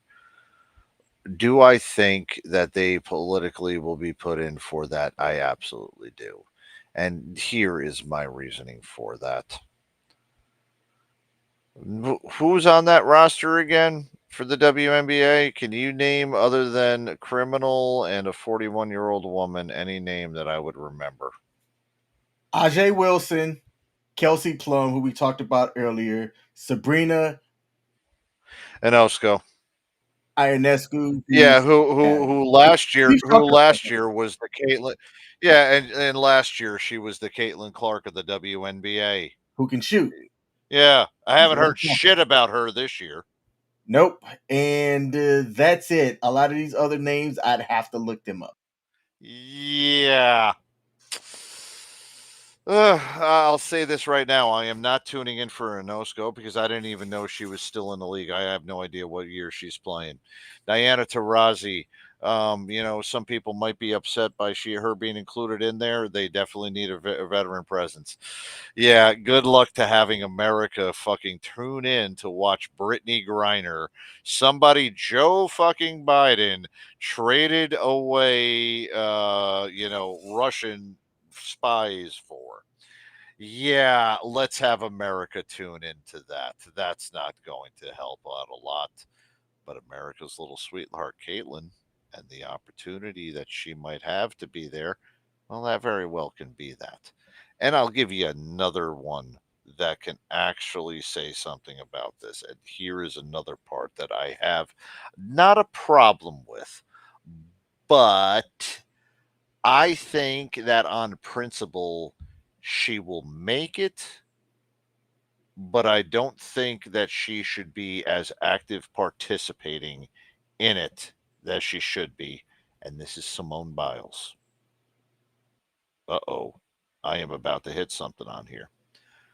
Simone Biles did not compete in Tokyo, right? Her last competition, if I'm remembering correctly, she was 12 and 16. She took 20 off, but I do remember 16, and I remember 12 because I believe that I was in Chesapeake when she was there, and she was all over the news about it. At however old she is, let's just give that 12, 16, 20, so 12 years older. Life as a gymnast is really freaking short and is usually over by the time that you graduate college or are just graduating college, or very, very short for gymnasts because of the way that they, it's easier for for the very young to do the stuff that they do. Am I going to watch gymnastics more because Simone Biles is there, somebody I know, or am I going to watch it because of USA? All right, maybe a bad example, but Simone Biles will move the needle. If I want wall-to-wall coverage and I want good ratings for the Olympics, I would want Simone Biles on that team just to make sure I had all my bases covered. And if I were NBC and I had the one person who is selling 20,000 tickets to the fucking WNBA game, that's like selling coffee to Satan's army in and of itself, and all of the people down in hell. Let's give them coffee. And guess what? She's doing it. NBC is going to get involved. It's not politics, it's ratings and money. I don't think she may deserve it, but I do think that last minute addition will happen undeservingly, mainly for money reasons, not because a bunch of whiny blue hair cunts got onto their frickin' social media accounts and put hashtag justice for Caitlyn or expressed this is bullshit, that she is the best that ever lived and needs to be put on there regardless. She deserves it for what she's done in college. Well, no, that's not the reason why she's going to be put on. She's going to be put on so that redneck boy is not pissed off that Brittany Griner is on the screen, but beautiful Caitlyn is there, and the wife will be happy to watch that game with him. Guess what?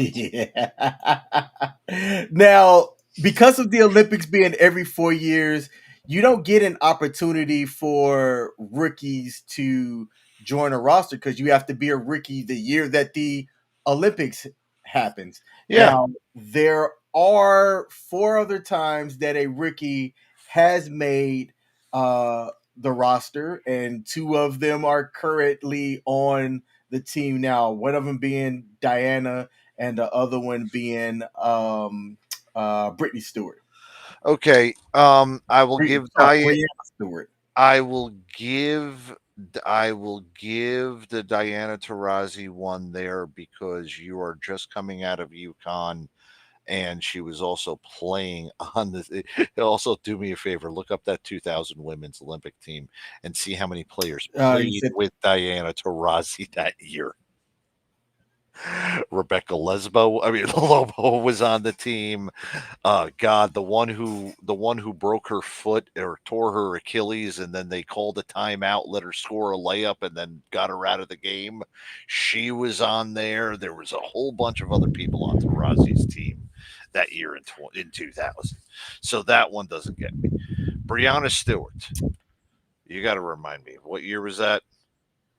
Brianna was on the 2016 and 2020 team. So her rookie year was 2016. All right. Where did she go to school? Let's take a look.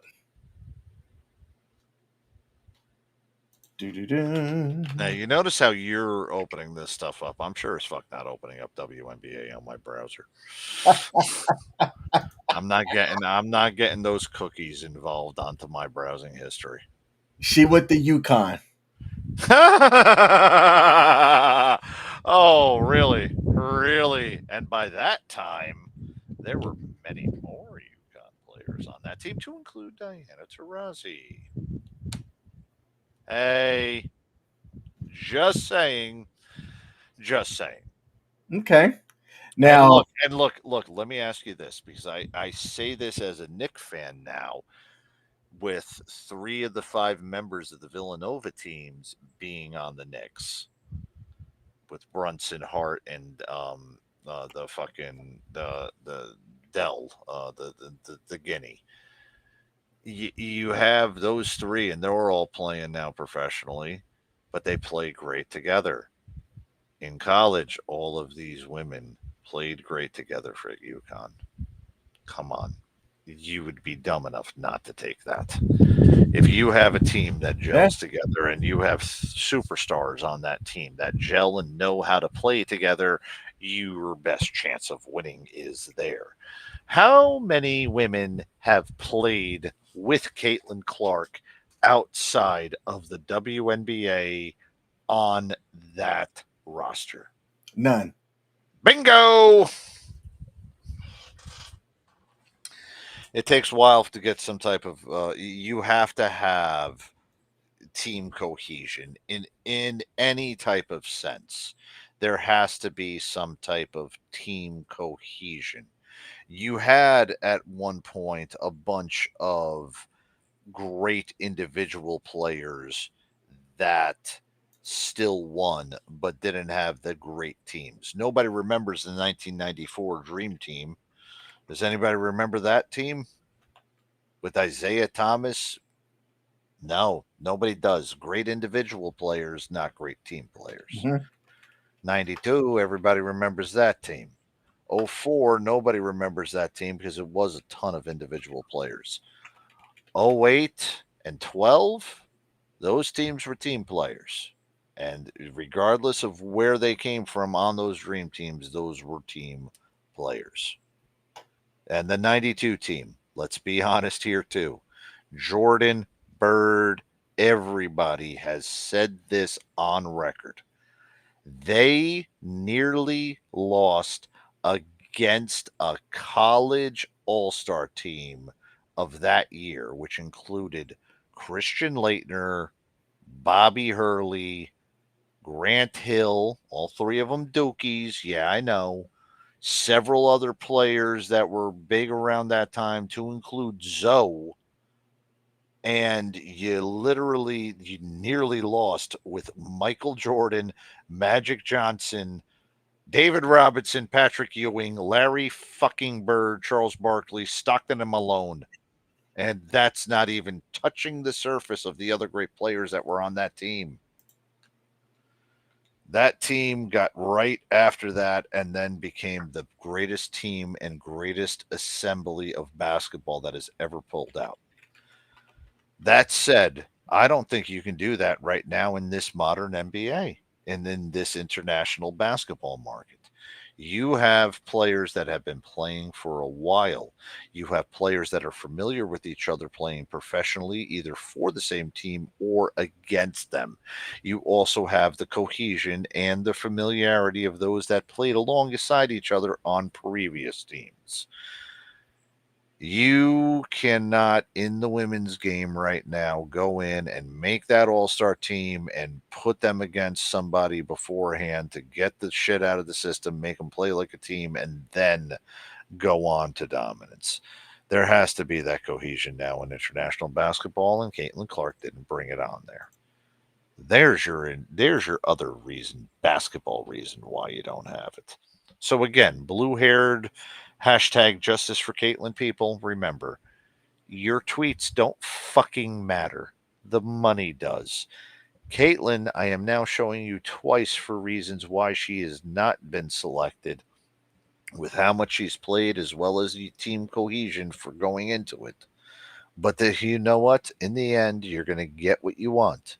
America's sweetheart is going to be on the Olympic team as an alternate because somebody's going to tear a daggone ACL or tear something and get injured before, and I hate to say this, within the next month or so, it's going to happen. The WNBA is still playing their season right now, aren't they? Yep. All right. What's to say Brittany Griner doesn't go back to Russia and gets arrested? Or tears her Achilles or goes up for a rebound and gets, knocked, gets a concussion. It can happen. The WNBA is still playing right now. Yeah. So I'm highlighting David's comment there because on one hand, it makes sense. He wrote, I now see the crime of Caitlin Clark not making the Olympic team by the media. She will probably be put on the team as an alternate because of what her Children of the Corn fan base wants. They may threaten to boycott WNBA games to get their way. It's all about the money. And when I look at this roster, if it would have to be a guard who gets hurt for Caitlin Clark to make it in. If a forward or a center get hurt, you can't lose that size. So it'd have to be a guard for that to actually how many guards do they have on the roster versus how many forwards and centers? I know Brittany's a true center and I think you probably got another lurch-looking woman on that team that's a center as well. But how many forwards and how many guards? 6 guards. 2 listed as guard forward. Swings, and then threes. a 4 forward/centers. That's 12, right? I thought it was 15. Oh, that was 15. Okay. So guard It's forward, 12. forward. Yeah. Okay, so that's 12. So you still have 3 more spots. No, wait. Is it a 12-person roster or a 15-person roster? It's 12. 12. That's right. It's 12. It is 12. Yeah.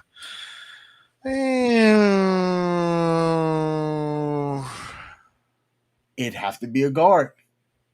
That's the only way that I can see. I'm really trying to figure out whether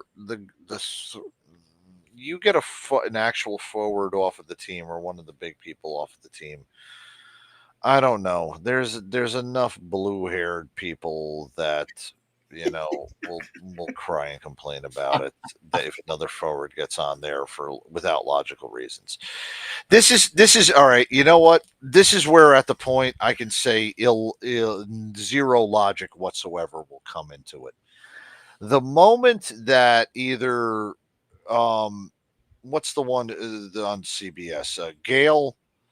If Gail, Hoda Kotb, or whomever the hell is on the Today Show, not Robin Roberts because she's on the other thing, but one of the other women, like I'll even give maybe even Kelly Ripa. If any of those 3 are talking about it on that freaking morning show that they put on their stations, then at that point, I know damn well that it has nothing to do with politics and it has to do with money. Yep. And that's the only reason why they're putting it out. You're going to see it, and it's going to be a news article because her name brings news. But, hey, even if she doesn't get on the Olympic, you know what? Even if she doesn't get on the Olympic roster, I wish these fans would boycott the WNBA. That'll show them. Wow, ladies and gentlemen, 50 less people in the stands tonight boycotting the WNBA. That'll show them. Now, Coach, that's like sending in a complaint and saying, and I don't care if they read it. No, you fucking blue-haired morons. Coach, speaking of Larry Bird, I know how you feel about Larry Bird, but I saw a really good clip by this YouTuber Joseph Vincent. He did a really good career highlight thing of Larry Bird. I'm gonna send it to you in the chat. I think you should watch it. Let's take a look at it. Why not? Yeah. All right. Before we finish with the last story here, we got a score update. The San Antonio team went down to kick the field goal to go up 10. And the St. Louis has the ball now, the St. Louis Battlehawks. Then they're driving down, but there's just not enough time. It's 1 minute and 15 seconds left. They're down 10 with 2 timeouts remaining in the game. They'd have to score, get an onside, and kick a field goal and score again. And I just don't see them having enough time to pull it off. And they're right at midfield right now. So barring anything crazy happening, it looks like the San Antonio team is going to be playing against the Birmingham team in the UFL Championship. Now, our final story that we got sent came from a viewer, which we get sent stuff all the time. I don't know if y'all know this. We famous out here in these streets. And somebody sent us an article that was titled Sparks rookie Cameron Brink believes younger white players in the NBA have privilege. And if you don't believe that that's what that title says, I'm just going to share it on the screen here. This was published June the 5th on Fox News, written by Scott Thompson. All right. So we're going to give proper accreditation where accreditation is due. Now, with this comment, I had asked the person who sent this if I can read this, and this person said we could. So they wrote, while I can see that there can absolutely be white privilege, the reasoning that Cameron gave is complete bullshit. She might be pretty, but as a self-proclaimed expert, people aren't watching the WNBA for pretty, and Caitlin Clark is far from traditionally feminine or pretty, so I'm going to call bullshit. Now, let's read the article.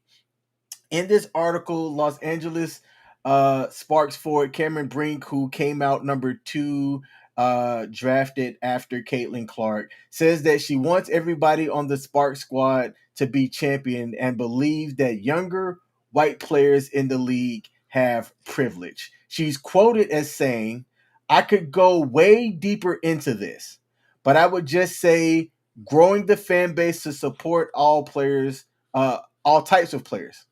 I will acknowledge that there's a privilege for the younger white players in the league. That's not always true, but there is a privilege that we have inherently, and the privilege of appearing feminine. Some of my teammates are more masculine. Some of my teammates go by them, they pronouns. I want to bring more acceptance to that and not just have people support us because of the way that we look. I know I can feed into that because I like to dress femininely, but that's just me.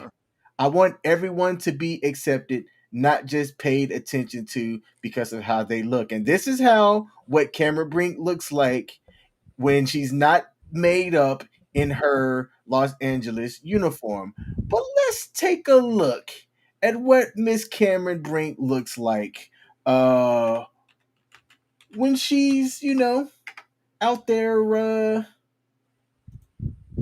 in her regular stuff, right? So this is the dress that she wore on the draft night, which I think I'm showing the right one. Yep, this is the dress that she wore on draft night. If you go to her Instagram, you'll see a lot more photos like this that you see of her in her WNBA attire, and she is more feminine. But when you take a look at a WNBA roster overall, there's not a lot of players. Let's just be honest about this. I mean, what were the 2 girls that were at the University of Miami?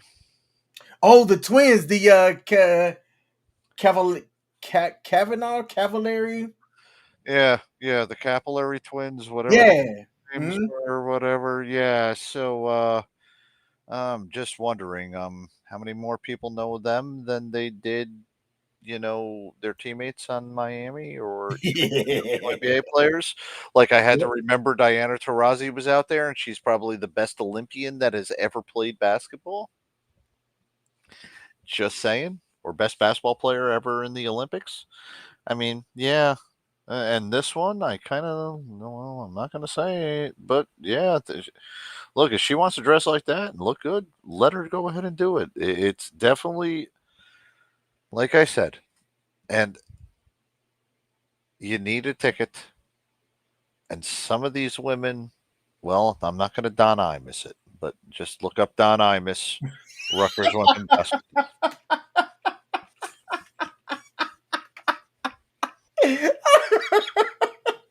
I'm not gonna Don Imus it. Yo, Yeah. that is hilarious. I know exactly what you mean by that. Exactly. I'm not gonna Don Imus it. All right. Now, Cameron Brink got drafted number 2. I don't think she was the best. I'm sorry, the second best in that draft class. This was a marketing draft pick to me because look, she's good. Don't get me wrong, she's good.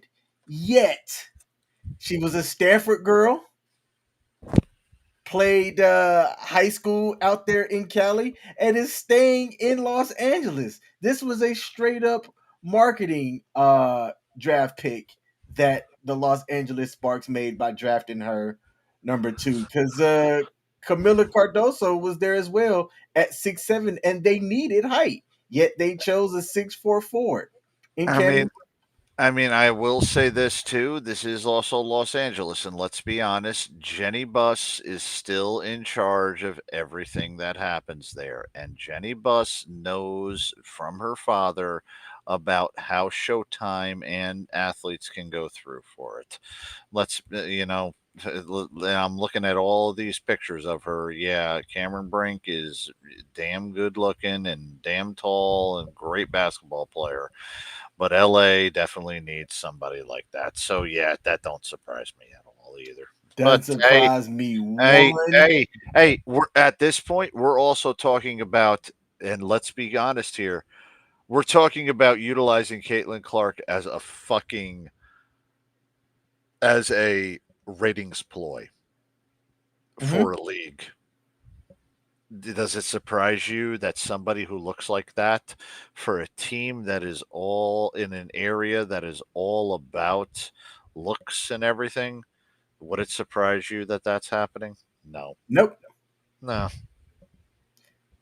no. Uh, you know what? I'm real curious. I'm gonna take a look at because Caitlin Clark got drafted by the Indiana Fever. Did they need another guard? I mean, they sucked last year. Was guard play the reason why they are, I think, the second worst team? Let me take a look. WNBA. Let me scroll back here. Standings. The Washington Mystics ain't won a game.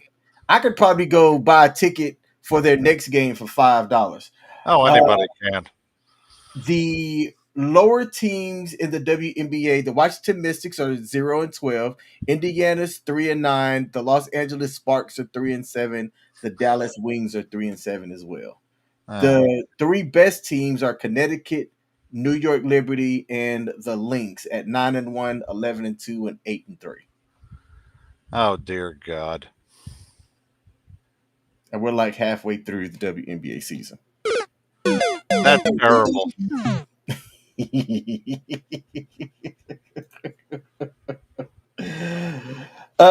We have a final thanks to David Cunningham as well. Over in the XFL, San Antonio did pull off the win 25-15. And David also followed by helping said that they drafted her because she is close to home and she puts butts in seats. Yeah, absolutely. Absolutely. Look, she fits the Los Angeles mode. I mean, without even knowing where she's from, I would have said that knowing anything else from her, I would have said this is an athlete. Let's say if I didn't see this picture here with her in the Stanford and I saw this, I would have given her European. I would have said basketball. I might have said volleyball because this is like a volleyball build. Um, but I would have put her in the athlete, role. But she definitely this is Kelly through and through. She was going to put butts in seats, and they would have absolutely taken her there. I'm curious if they tank to get second because they do. Caitlin was going to be first, position themselves to be second so that they could draft her. Dear God. Yep. Then, yeah, I kind of have to agree with you on it, buddy. Man, you know what? Let me ask you something. Honest to God. If you had to start an NBA franchise, all right, and you know that business wise, you were going to get an absolute sellout every night, or you're going to get more interest every night instead of competition. You're going to get a traveling show and you're going to get money added into your account for that traveling show with big names and, well, looks. And you're an owner and your product is to make your money while you're paying all of your employees. Mm-hmm.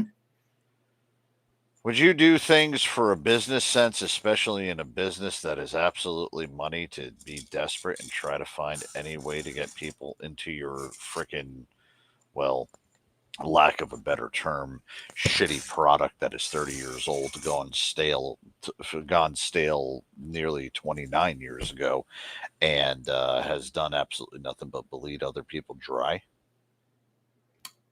Yes, I would be Yeah. all about the money, 100%. Yeah, yeah, and you also ever notice too that most of the NBA teams have sold their WNBA franchises to other people. Huh. Yeah, not really a great money making scheme, and really not a lot of great money that is being made by NBA owners or WNBA owners. Yeah, but it'll be all right. Just remember, you always have Stores, Connecticut. Man, the comments here, there are some that I'm not going to say here live, but I people mean, it's go nuts. Instagram, and yeah, it's Instagram. There's one person who says that she does not look, she's only getting paid because she looks good. There's probably somebody on there who says, I would love to have her sit on my face. There's probably a woman on there saying that she's a bad example, or there's another woman who says she's the best example. And then there's probably about another 5 bald pervert guys that are down there on the bottom saying, you look so hot, while their wives don't know they have that account. Man, this comment I'm gonna highlight because this was a coded way of saying something. This person here, Jason D. Mass, who I bet has I'm like, I knew he was to have a private profile. Isn't it the people that spew the most craziest stuff are the ones with private profiles? Said, and the DEI players will hate her for who she is and the attention that she gets. Which we basically said the black players. Uh by saying DEI. That's fascinating to me. Yeah. That a person would say that. But hey, that type of cowardice, if you're gonna say that, have your profile public and put your face to it. Yep. Oh, I agree. Man. So, I'd like to thank the reader for sending that one in and giving the comment. And I also agree with the reader as well. If you look at the average WNBA rosters, they're not feminine. People aren't watching the WNBA this season because there's more feminine players. Like, we've joked, and correct me if I'm understanding this wrong, Coach. We've joked that if the WNBA wants to put more seats in the stadiums, they should go to a bikini league. We've kind of made that joke. Yeah. Because we talked about like the lingerie football league, which rebranded itself to the Legends League, and how people show up for that. There are butts in seats that rival the not the XFL, but the indoor arena league. Like Yeah. they're played in the same stadiums. And the last Legends football league game that I went to, it was sold out for a regular season game. Well, just saying. Yeah. Hey, look, it sells, man. It does. All right. Let's take a look at the comments and then we're gonna close out here. David Cunningham said Paige Buckers will end up on an expansion team or the FC Mystics next year. I don't know who the FC Mystics are. Yeah, I got no idea. That sounds like football club or DC Mystics, right?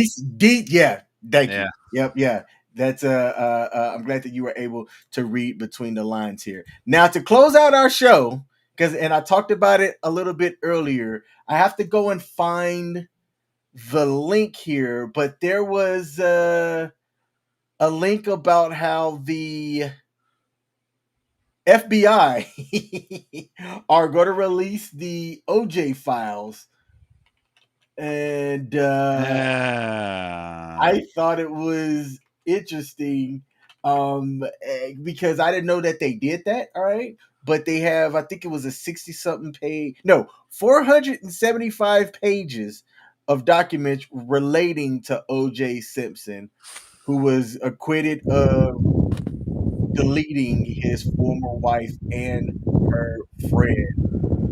OJ Simpson we've talked about. We had a whole, I think, live stream or a special that was dedicated to it, right? Yes. But you can read the entire NBA file if you just go to vault.fbi.gov and type in Orenthal James Simpson.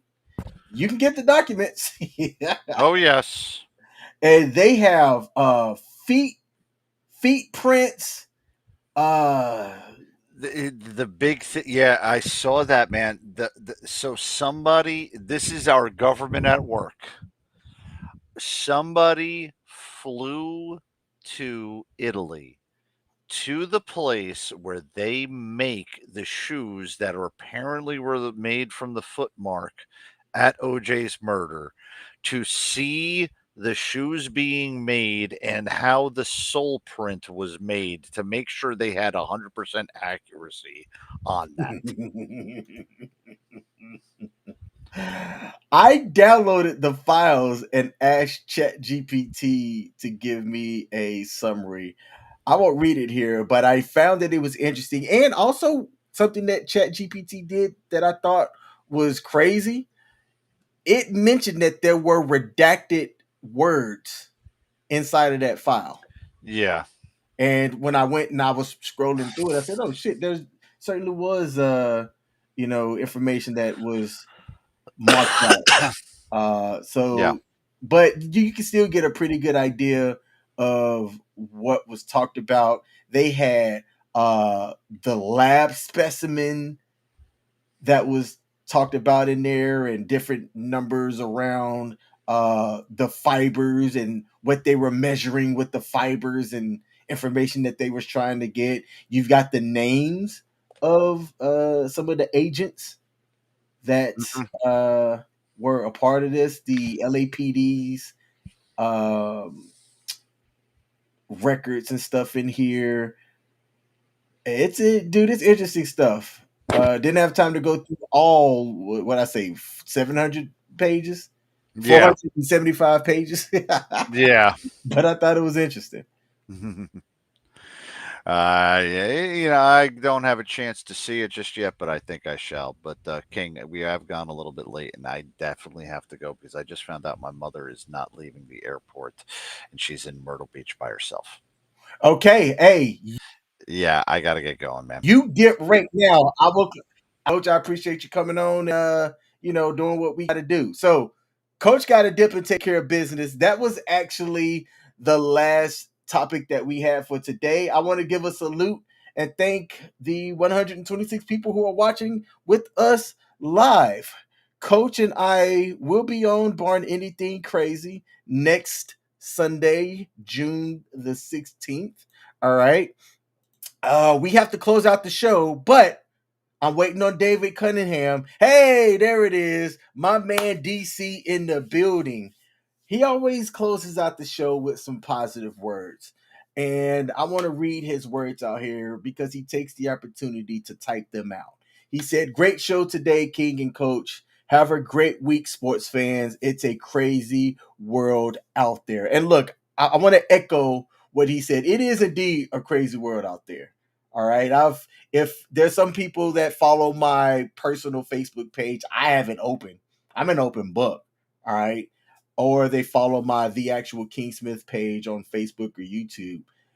I document and I talk about a lot of the crazy stuff that happens out there. I'm all about loving life and living life and things like that. Yet I'm constantly having to also look over my shoulder because people are trying to kill you and do stupid stuff. I almost got ran off the road about a week and a half ago. And I have a dash cam, so I downloaded that footage and put it on my social media page because somebody decided to cut me off, right? And if I didn't slow down and move to the right of the road, I would have fishboned them. They would have took a brunt of that damage a lot more than me, and it would have been a worse day for them. And even as I blew my horn to try to get this stupid ass driver to maybe go back in their lane, no, they decided I'm still going to merge, which was stupid.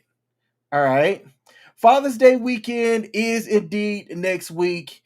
It doesn't get as much clout and talked about as some of these other places, but if you had a positive father figure in your life, show them some love. I say Father's Day is every day. I say Mother's Day is every day. I don't just take one day to show and give thanks to my father and things out there. Now that my dad's retired, I talk to him a little bit more. My dad's a retired Army veteran.